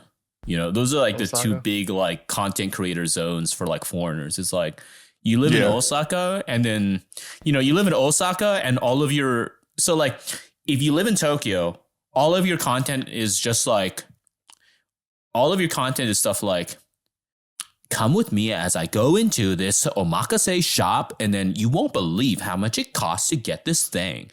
Or it's like the first anime was actually Tetsuon Atomu from 1963. Like that's like, those are like that's like the Tokyo content creators, right? But then when like you get to like the Osaka content creators, like they're like one of two types of creatures. Osaka foreign content creators are just like, the top 600 arcades in Osaka ranked finally. Or they're just like, are Yakuza still predominantly Korean? Like those are like the two kinds of Osaka content creators. Listen, where would the best place to make a content house be in Japan? Depends on how much money you have on like a Can we daily just buy expense. like an abandoned like Akia and fix it up? And yeah, absolutely. Because we have $5. Because I was gonna say go to Shimane. Like Shimane, the prefecture is so starved for tourism and people that they literally give like tax breaks to like foreigners who are like willing to like move there and create content there. Is that on the line, like the Shinkansen line, the bullet train or whatever? I have no idea. That's why I say it depends on how much money you've got, because you might have to drive. Where is it? Okay, that's it's just north of Hiroshima. Yeah, I mean, if it's, I don't see. I wouldn't mind living outside of Tokyo if you moved to Japan, but you'd have to be able to get there relatively easily. Like at least like be able like to within a day. Well, there's you could be there's like the third form of the foreign content creator, which is kind of under discussed when it comes to like the YouTube Japan meta. And that is the countryside content creator. They knock a country. Like we bought a house for $500 in Japan and have been living in it for a year. And then like their video is like it's always like well produced, like well shot short videos that are like 5 minutes each of them, like making something with like barely copyrighted Ghibli music, you know? Like there's that, you know, there's, you know, you just essentially just be tradcast Japan. I mean, and it's not like the return on investment would be very good if you're like, I have lived in the countryside for 1 year and here's my video. Yeah, That was always, like, that's the that thing, was always though. my plan. All right, is I was going to move to Japan. I was going to move to Japan and then just wander off into the wilderness and just live on my own as a hermit and never learn Japanese. And eventually, I just become a part of the local folklore as some crazy demon guy living in the woods. And after like 10 years, you finally get your cell phone out and you go out and get fucking service and you upload the video. I make a video about it. Yeah, I became a Japanese folklore. I became a Japanese How folklore I became character. a Japanese folklore. How I became a yokai. You know, not clickbait. Not clickbait. It's just like the thumbnail is just you looking like fucking Tom Hanks and Castaway. I was thinking like Robin Williams and Jumanji. Just wandering out being like, what year is it? Yeah. Yeah. So I would say so there are like a few paths to like get into Japan, right? Mm-hmm. The easiest path and the path that honestly I would recommend is just become an English teacher. Honestly, there's nothing wrong with it. The English teaching kind of has a bad rap because like, okay, here's the thing. I don't know if I've been like drinking the Kool-Aid too much or something, but like English teaching in Japan is kind of like messed up, but it's like not their fault and it's kind of not Japan's fault. Like you see a lot of like really miserable people who are just like, yeah, English teaching. And then they always say like teaching in scare quotes, but it's just like, you got to understand that like most like English teaching in Japan is like pouring water into a cracked vase. In the sense that like, for Japanese people, when they want to learn English, there is no good way for them to like consistently learn English. Like it has nothing to do with like your ability. It has nothing to do with the curriculum. It literally has everything to do with the environment in which they're learning it, because they learn English 1 hour a week or, you know, a couple hours a week or whatever their schedule is going to be like. And then they go home and it's all Japanese, you know, there's no immersion. It's just not a good environment to learn the language, and it's not the English teacher's fault, you know? So all of these miserable people online who are just like, you're just like a dancing monkey, all that kind of stuff. It's like most English teachers they try to do the best they can with the resources they got. You know, most of them try and do the best they can. But it is also the easiest way to get in. So you kind of get a lot of like chaff with that. Yeah. It's the easiest way to get in because a lot of places will handle your paperwork. They're going to help you get set up with like an apartment, all that kind of stuff. That's really important because it's like really hard to like get apartments and stuff like that when you don't have like your Japanese paperwork. Without a sponsor and all that, yeah. Yeah, you got to get a sponsor. You got to get in. They're going to do all the paperwork. Sometimes they're going to have to pay for your residence and all that kind of stuff. So it is very important. That's the easiest way to get in. Honestly, there's no shame in that. You know, if you want to live and work here, that's what you do. The other one is where you come in on like specific kinds of technical visas. I do not recommend that because that is oftentimes used by companies as a form of like nearly slave labor. So got to be a little bit careful about that. Okay. I mean, I've heard the Hokkaido one can be that way too, because like there's like different levels to English teaching in Japan, where there are better jobs, like better conditions and better pay and stuff like that, but they're kind of paywalled because you kind of have to already be in Japan. Whereas the ones that are willing to sponsor you are generally not great unless you're in like, sometimes there can be better programs. I know like the JET program is kind of like the standard or whatever. But then like if you're getting sponsored by a specific school, it can be kind of crapshoot. And then they usually will sign you into like multi-year contracts. So if you hate it, you're kind of fucked. Yeah, the JET program is like really dicey because so the thing is like eikaiwas are all, it really boils down to like the roll of the dice. You can you can be in a situation where you are like the JET program, you don't decide where you get to go. Right. They just assign you. They might ask you like, where would you like to go? But it's a very, very, very minor factor in terms of where you actually go. Right. They're going to put you where they need you. And most of the time that's going to be like countryside. That's going to be like inaka. That could actually be like a really good experience. Because like your Japanese ability is just going to jump significantly because you're literally just going to be forged in fire.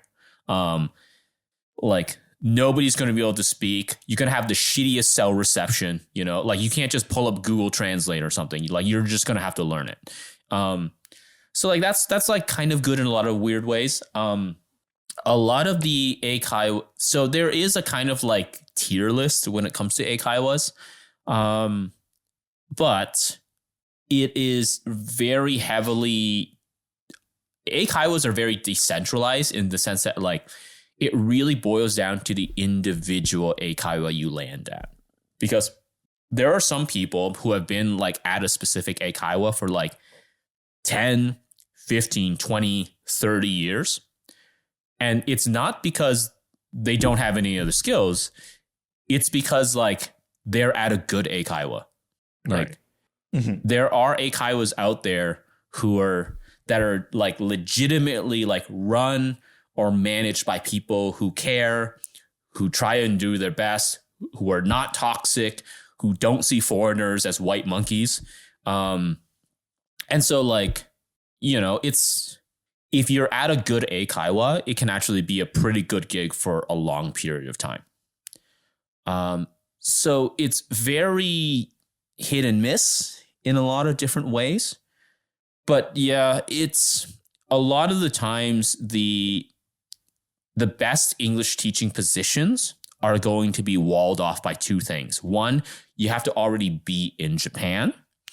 And two, you have to have some noticeable Japanese level. And what I mean by noticeable, I mean like if you're N2, your opportunities if you're N2, your opportunities like open up significantly because that allows you to teach at like universities. You can teach English at universities. So, yeah. Yeah, that's what I've heard at least. Yeah. I did have I knew of someone, so there was like the JET program down in Kagoshima or whatever, and somebody, because like you would have like areas, because it's like the Inaka, you kind of have like a region or whatever. You don't just have like a singular school, and you go to like different schools in that area or whatever. And like occasionally they would have to like come to like the city office or whatever, and do like office work or whatever. There was apparently someone that had to work on the island, and like they just never were ever able to go to like to the city, and it had like no cell service out there. So you're just like shoved off on an island. Apparently they liked it, or at least they grew to like it. I don't know if they liked it initially, but it's just very funny that you could just be shoved off on an island and forgotten about. Oh yeah, it can be. Yeah, like some of them can be like super brutal. Yeah. Well, so that now we've gone down the tier list, and now everyone knows the best cities to go to for as a tourist. I think I've only listed like 3 cities. What do you have any like specific recommendations? Like, I always think of like Meiji Mura, like the kind of outdoor open museum of like just different buildings and stuff like that from the Meiji period. Do you have any kind of specific recommendations you would say that someone should try and do if they want to do something that's like maybe outside of just, you know, Tokyo shrine photo op circuit, bankruptcy speedrun through Akihabara? I would say, is it like specifically Tokyo? No, not to be specific. Like just anything that you would think that someone should go try, like outside of Tokyo, even. This would be a little bit of a little bit of a strange recommendation. I feel like to anybody who's been to Japan, this might be a little bit strange, but I'll explain. I would recommend doing Fushimi Inari in Kyoto.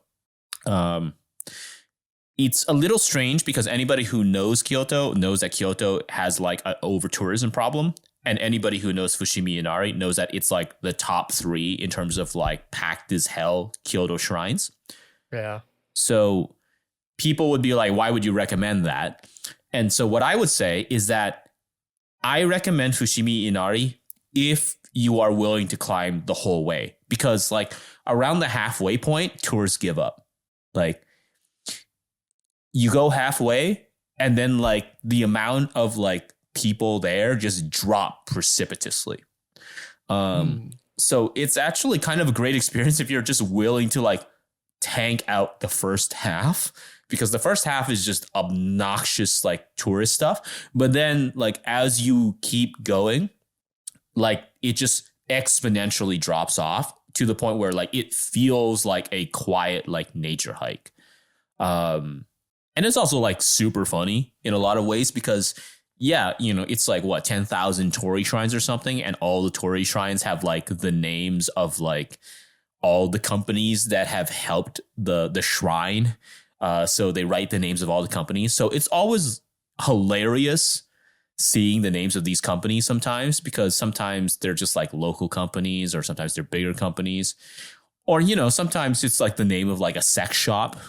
And you're just like, oh, hell yeah, dude. You know, that's what I would recommend. With regards to Sapporo it's like a nature place. So it really depends. I would say visit Ramen Alley. Once again, Ramen Alley is a big tourist trap, but there's a lot of stuff here that is in Ramen Alley that would otherwise be kind of difficult to access. There's a lot of interesting ramen flavors. It also depends on when you go during the year, because Japan's a big festival country. So depending upon when you come will really depend upon what kind of festivals are available. And that significantly opens up a lot of options for you. So definitely check out festivals, especially like local shrine festivals. There's so many different things that you can experience on like the local level that are aided by local shrines. I really like going through a lot of the places in Koenji. Koenji is actually one of the wards I think that I didn't really mention. But like at least I think it's one of the Tokyo wards. But it's really interesting because Koenji is where like a lot of like Denpa stuff is. Like when it moved out of Akiba, it like moved into Koenji, and there's like a bunch of like Denpa stuff. Most of it unfortunately did not survive the pandemic, but there's still some stuff around. Yeah, that's what I would say. Unfortunately, I have not been to Shikoku. So I can't say anything about like the pilgrimages or whatnot in Shikoku. I've heard a lot of good things about that, but just have not been. What about any like anime stuff? Like outside of the obvious Nakano Broadway, Akihabara, Otome Road, like what is there any kind of like interesting places or things that you've done, like even Tokyo, outside of Tokyo? Well, there's for example, there's like a big like otaku culture in like Osaka, or like so there's like a big otaku culture in Osaka. So there's stuff like I don't remember the name of it, but there's a lot of stuff like that way. And that's actually kind of a really important thing because a lot of the regions of Japan have their own kind of otaku subculture, and they all handle the general urban planning of these subcultures very differently. So for example, in Tokyo, there's large vortex zones where all the otaku of a specific thing go here. All the fujoshi or all the BL fans go there, all that kind of stuff, right? And it's all aided by the cluster of the Yamanote, Shonan, Shinjuku lines and all that kind of stuff. But when you're in the smaller cities that are not as centralized as a place like Tokyo, the otaku culture looks very differently. In Sapporo, a lot of the otaku stuff here is actually hidden away in bars, but not otaku bars. They're not anime bars. They're bars that just allow otaku to hang out. And so there's a lot of the meeting otaku groups and whatnot are it's a very different set of challenges. And there's a very different set of relationships in places like Sapporo than it would be in Tokyo. And so it's really interesting because you kind of see how differently otaku group together in different parts of Japan. Because I think our image of otaku, especially in the West, has been dominated by a Tokyo-centric image where the idea of a centralized otaku identity has been allowed to happen specifically because of how easily Tokyo centralizes its subcultures. But if you're in a place like Aomori, being an otaku is a very different experience. And so it's a very different experience for me in Sapporo because in Sapporo, there's maid cafes and stuff like that in Sapporo, but they don't have the kind of density of you see in Akiba. Right. And so they sometimes will double as other types of cafes. And so you have this mixing and blending of specific things. Companies are also a lot more interesting because companies can play very different roles. If you're in a small town, for example, and the only media shop that's kind of around is the big chain media shop, that can also be the space where otaku gather.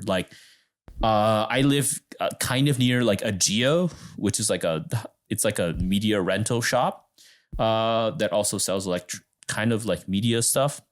And the Geo, in Akiba, the smaller shops would be where people would come together, maybe get Bishoujo games or figurines, and they all hang out there. But in Sapporo, because it's car centric, and because it doesn't have the same kind of centralization as Tokyo, if you're an otaku, you got to go where places that are near the subway stations. And the places that are near the subway stations are not super small shops. They're going to be the big ones that can actually afford the real estate. So they are also going to sometimes be hosting the events. So you have big media shops kind of working a little bit as ways to meet and greet people kind of thing and come together and all that kind of stuff. Mm-hmm. And so the relationship between these things are vastly different based upon different parts of Japan. Yeah, it's interesting because I went to a few bars and is there a lot of anime bars in central Tokyo? Not anymore. I think a lot of them got pushed out to the margins because the real estate has just gotten way too expensive. And two, the pandemic has kind of pushed out a lot of the bars that would otherwise have had a consistent clientele. Because I think I noticed the ones we went to were in the Nagoya area. I don't think we actually went to many in Tokyo. Granted, it's again, I don't know enough about Nagoya, but it could also be a Nagoya thing, which is once again, I think a very important thing, which is to push against this image of a totalized, centralized Japanese culture. Even when it comes to subcultures, they're not totalized or centralized in any clear way. Like everything we know about like otaku, every debate or discussion that we've had about otaku in both English and in Japanese has been determined almost entirely by Tokyo otaku. Mm-hmm. Like they're like the whole like otaku debates and all that kind of stuff. It's like a Tokyo centric thing. It's just what has generated discourse. But Japan is not just Tokyo. And so like the lived experiences of like otaku in like elsewhere in different cities could be vastly different for a whole variety of reasons. And it's possible that like Nagoya just does otaku culture differently. Yeah, it'd be interesting. I don't know. I guess there'd probably be more with like Japanese media, but there's not really anything or any information readily available or like convenient. Like you'd have to probably do a little bit of digging to like find a lot of like differences in like different regions, like outside of Japan, like as far as how they interact with like anime culture or whatever. Yeah, well, there is actually kind of like a little bit of a reason, and that's because that like anime manga studies is still a thing that is largely the purview of the big Japanese universities, because it's not really necessarily seen as something that's critically essential to like most Japanese universities. So the only universities that can handle anime manga studies are going to be like the big ones, or the famous ones. And the thing is, the big ones and the famous ones are like centralized in Tokyo. So what you have here is a situation where like, if you're an academic who wants to study like subcultural, like anime manga outside of Tokyo, you still might be employed by a Tokyo-based university. And so that means you're going to be living in Tokyo, you're going to be working in Tokyo. And if you want to go say like, okay, what does like otaku culture look like in like Inaka Shikoku, you're going to have to fly out. And so like, that's a lot of work. That's a lot of money. And so there's a sort of materialist element to the study of otaku culture that keeps it largely in Tokyo. I mean, like you look at like, say, like you look at like Stevie, right? Like Stevie Swan, you look at Patrick Galbraith, they're based in Tokyo because those are the universities that will support their research. Like there are otaku related stuff. There's like otaku related stuff outside of Tokyo, like Nozawa Shunsuke is based out of Hokkaido University, out of Hokudai. But like even like Ryo, right? Ryo Koarai, she does like anime manga. She studied at Hokkaido University for a PhD, but now she's in Saitama. So like there's a centralizing factor that comes with the way in which knowledge is generated about very specific things. Are you familiar with Overworked Salaryman's channel? I know of him. No, thanks to the Weeb Crew. Weeb Crew. Shout out Weeb Crew bump. Shout out to the Weeb Crew. Gambling on gold. Gave me some great financial advice this episode.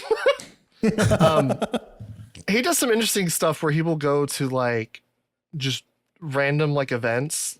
Like obviously he goes to like the ones in Tokyo. He goes to Comic-Con. He goes to like pop-up cafes for like a gacha game or whatever. But then he occasionally will do like one where he goes to like a doujin event in a different prefecture. That's probably the only like content I can really think of that's gives some sort of spotlight to that kind of thing. At least in English, yeah. Yeah, but English. Right. It's really, really difficult. It's really, really difficult because I would say that like even in Japanese, because like I've been watching quite a bit of like otaku content in Japanese, and even in Japanese, like it's very difficult because there is very little cross comparative analysis. And what I mean by that is that like if you want to understand like say otaku culture in Kyushu, you watch like otaku culture in Kyushu content. And those guys are almost never going to be talking about like what are the differences between that and Tokyo. So they're going to talk about like, oh yeah, you know, we've gone to like an anime club. So they're called like Anikura, which is an anime club. Like, you know, we gone to like a Hamtaro Anikura in, I don't know, Kumamoto or something. And it's like, okay, that's great. But it's like, what does it look like with regards to like Tokyo? You know, like what is the differences?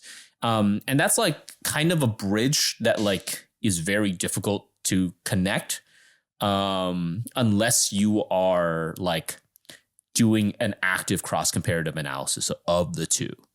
That kind of stuff. Because like you might think, okay, it's not that big of a difference, but like you got to think about like, so is your audience familiar with like what like Anikura like demonstrations are? But like is the audience like familiar with like what an Anikura is? Like our audience are They're probably familiar with anime clubs in terms of like something you would have in like high school or college. Yeah. Okay. I don't know how like, how different that is from like what an anime club in Japan would be though. So like an anime club in Japan can be very different, but like one of the things that could also happen is that like so an anime club in Japan is not always like locked into like a college or a university. Like they're quite porous. And so one of the things they could also do is like they could do like public events kind of. And, you know, public events would be like they rent out or they get the approval of like a specific street or a park or something. And then like 300 dudes show up and then they just create like a giant cyclone where they just sing the Hamtaro theme song. That's all they're doing. Yeah. Yeah, it looks like a whirlpool of people just like singing the Hamtaro theme song. And you can find it on YouTube. You know, like you can literally just type in like Hamtaro theme song, Anikura. You'll find them. But like a lot of those can be done because they're in smaller cities where like the rights to like have that particular event on this street or in this park is much more lax, you know, because there's far fewer events that are being held there. But like this particular vision of otaku is going to be so much more difficult to pull off in a place like Tokyo because, you know, Tokyo is a place with a lot of money, with a lot of people that, you know, we can't just rent out specific parks at a particular time like this because, you know, the only way you can do it is you got to pay like a specific amount of money. And it's like, they're not going to be able to afford that. You know, they can't block off certain streets of this 30 million population city for a bunch of like dudes to, you know, run around and sing Hamtaro, you know? So the way in which like, it's really interesting the way in which certain like, it really boils down to like materialism. Like the material aspects in which certain groups coalesce and form and like reproduce themselves is deeply vested in the urban planning of a lot of these cities. It all comes back to capitalism every time. Yeah, dude, for real, man, for real. I'm just imagining Althusser talking about anime clubs. Dude, he's doing it again. How I guess like how common are anime club? Would like just a random gaijin? Is there a designated one in every major city? Or like I imagine there's probably more than like one in each city, especially like in Tokyo. But in Tokyo, yeah, like a random gaijin can just show up to these things, or like is it just like you have to have a card and introductory rites and stuff like the Freemasons. Oh yeah, no, like anime clubs are actually quite open. They're quite open. It's how can I describe them? It's anime clubs are great if you barely know any Japanese. They are fantastic if you do. In the sense that like every anime club I've experienced and have seen has been quite like welcoming and open about like foreigners. And they've been very like open and welcoming about with regards to like foreigners, because they love asking questions of just like, okay, what anime is popular? What anime is popular in the West, you know? And of course, I say Doraemon, and they're just like, Oh, Sazai-san.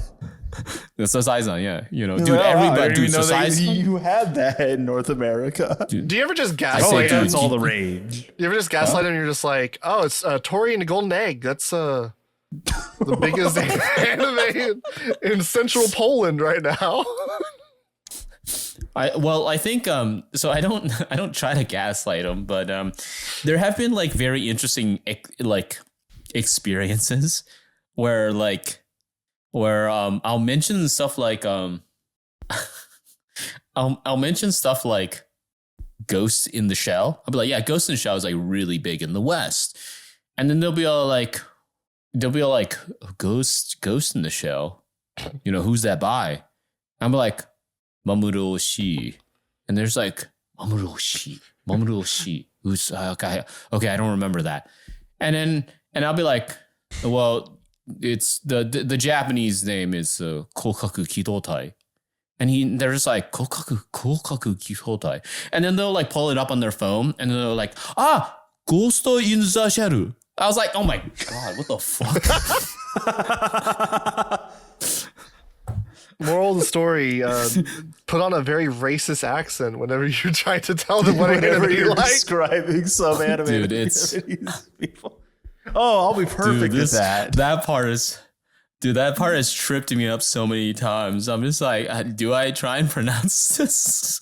Do I try and pronounce this differently and accidentally be racist? Like, what do I do? No, they've there's been a few things that have been a little bit different, but there's they all know Dragon Ball. Worst case scenario, just talk about Dragon Ball. Just talking about Dragon Ball. They all just talk about Dragon Ball. You kind of got to be a little bit careful because like younger Japanese people are not like super into Dragon Ball. They all like Demon Slayer. So, you know, there have been situations where they'll just be like, oh, like, who's your favorite Dragon Ball character? And, you know, to play it safe, I'll be like, oh, I like Goku. I like Son Goku, you know, Goku. And then, you know, I've had literally one girl who was just like, is he the pervert? I was like, no, that's not the character you're thinking of. That's the main character. Does anyone call you like Unk or like, I guess Oji-san? Oji-san? Dude, I get called Oji-san by kids all the time, man. It sucks. I hate it, dude. They're gonna kill myself. I'm not that old. Dude, I catch strays all the time because, you know, like I work with a lot of Japanese kids. And like sometimes their parents like talk to them, and you know, I've been hitting the gym, so you know, I always try to look yoked as much as I possibly can. And the parents are all just like, oh yeah, look at that, you gotta, you know, like they'll literally point at me and they'll be like, oh, you gotta eat your meat and vegetables if you want to grow up to look like him, you know, like you want to look like the Kinnikuman, like muscle man. And then they were like, ew, I don't want to look. Dude, that's the word they use. They use Kinnikuman, yeah. And, muscle man. Yeah. And then, so they say that. And then the kids are always just like, ew, I don't want to look like that. Like, as you're like you start busting out like your bodybuilding poses. Yeah, you're just like, do you like, please? Because you had to wear, I imagine you had to wear, there's like a standard decorum uniform at your English. Do you just like rip your sleeves? You're just like wearing your suit with like your arms out. No, he does the one thing No, that how heavy are the dumbbells he lift, where he just like flexes and his suit just like explodes off. Yeah, no, we don't have to wear suits. No, we just wear like a shirt, a short sleeve shirt. Oh, Wear a short sleeve shirt and a jacket just to rip the sleeves off. Just for the jacket. Yeah, it's like, oh yeah, let me stretch real quick and just like. Boom. Get those fucking armbands that like cut circulation so you get more of a pump. Hell yeah, dude. Yeah. Were Anything there else you any want to like? talk about? We're going for like. Were there any like Close to 3 hours specific now, I think. questions? Were there any specific questions that you had about like what it feels like to like live and work in Japan on like a deeply mundane level? Deeply mundane. How is your daily Is it commute? soul crushing? Is it soul crushing as isekai makes it out to be? So I'll answer both questions. My commute is actually not too bad. I live about 40 minutes away from work. So my commute is 40 minutes, but it's actually not too bad because I just spend that entire commute reading, which kind of explains why Japan is a much more literate culture. Because you can just spend the time on your commute like reading. So the daily commute is not too bad. I do really love having access to consistent transportation, like consistent public transportation. It's really helpful. Just get a bike. Well, I have a bike, which, you know, if you want to talk about the experiences of getting and owning a bicycle, you know, that's also a thing. You have to get your bike registered. Did you get a biking license? I didn't have to get a license for my bicycle, but I did have to get it registered, and I did have to go into a koban to update my address. So you know, it was a very exciting experience going into a koban and asking them to update the license on my address, because this is like the only time you're gonna see dudes with guns in Japan. So it's just like 3 cops with guns. They're just like squaring up the Chinese foreigner. I'm just like, oh my God, please don't be racist, dude. But yeah, so there's that. The second question, how soul crushing is it? It is way worse for Japanese people than it is for foreign people. Yeah, that seems to be what I've... way worse. It is, if you're a foreigner, you get a lot of passes. You get a lot of passes simply because they just expect that you don't know anything about the culture. You don't know anything about the expectations, all that kind of stuff. Like they're... You know, they kind of treat you with kid gloves the whole time, regardless of your language level. They just treat you with kid gloves. But if you're a Japanese person, the dynamic is super different. Like I've had situations where like I've like talked to like managers or whatnot who to me have been perfectly accommodating and like pleasant and polite, but like Japanese staff just like hate them. Like there's like, dude, they just nonstop just gaslight me into working more. I'm just like, oh shit, dude, that sucks. You know,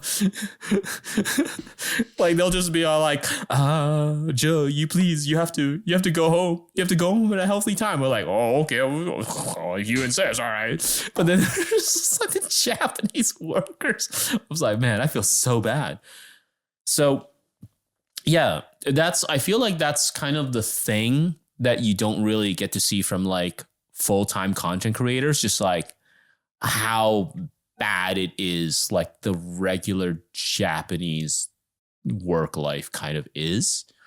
Because it's actually kind of grim. Like it's super grim. And it really doesn't seem like it's getting better because the wages have not kept up with the price increases. Like if anybody who's not aware, price increases across the board have just jumped up. Like, so everything's getting more expensive. The yen's getting weaker. The pay, like they have not really updated minimum wage pay. So like minimum wage pay is like super, super low. And there is an increasing number of just Japanese people being kind of grimy human beings, you know, like there's a term in Japanese, which is just customer harassment. They call it kasuhara. And it's funny because it's used oftentimes in the context of Japanese people harassing other Japanese people in customer service. Like, like you talk to anybody who works in customer service and you ask them who are the biggest problems in terms of tourists? And they'll say like, oh, the Chinese. And then you ask them, okay, Japanese tourists included. They'll say, okay, Japanese people. You know, it's rough. It's a rough situation. It's just not a good situation. There's a reason why the ultra far right are gaining ground in Japan, because there's a lot of stuff that's really tough from a Japanese perspective right now. So why I guess why is the domestic tourists so bad? Like, why are they doing the harassment stuff exactly? Part of the reason is because of service culture. So in Japanese, service culture is also just called service. Sabisu. And so the idea here is foreign tourists. When I mean foreign, I mean like literally foreign tourists. A lot of them don't really have an understanding of the service expectation. So they come in and then they like make a request, and then a Japanese staff member might say like, oh, I'm sorry, we can't do that thing. And then the foreign tourist 99% of the time will say, okay, that sucks, but there's nothing I can do about it. And, you know, that's kind of thing. And, you know, they leave a 3.5 or a 4 out of 5 star rating on the hotel on Google Maps later. That's the foreign tourist experience. Yeah.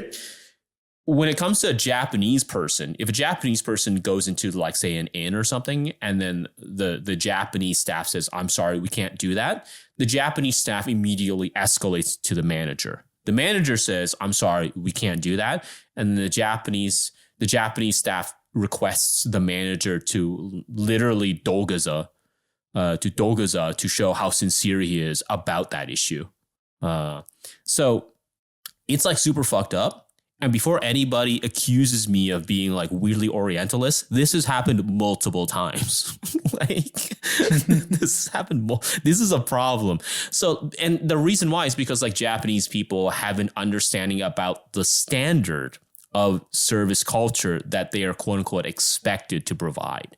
And so when they don't get those standards, they're like, well, I know that you're supposed to be doing this particular thing. So have at it. Come on. Where is it? Whereas, you know, if you go, you know, I assume like if you guys go to like a Japanese inn and you make a request and they're like, oh, I'm sorry, we can't do that. Like, unless it's something that's like super critical, you're probably just going to be like, okay, well, I guess this specific inn just doesn't do that. Right. Like you're just going to assume it's like, oh, okay, well, nothing I can do about it. But for a Japanese person, especially for like the Japanese Karens, like they're just going to keep pushing. Yeah. And so like, that's why Japanese people, when they're difficult, they're like the most difficult of people. Yeah. Well. Oh, Mumi? That's probably good. That's a good amount of time. I was gonna say, you cut out for like half of that. We can just end the episode now. As I'm just like nodding along, not hearing anything. I pieced it together, but I can infer. Yeah, no, you'll find out the slurs I said when it all gets edited together. No worries. If you want to hear what slurs Joe said, go behind the paywall, the Patreon. Hell yeah. Don't forget to buy gold on the dip.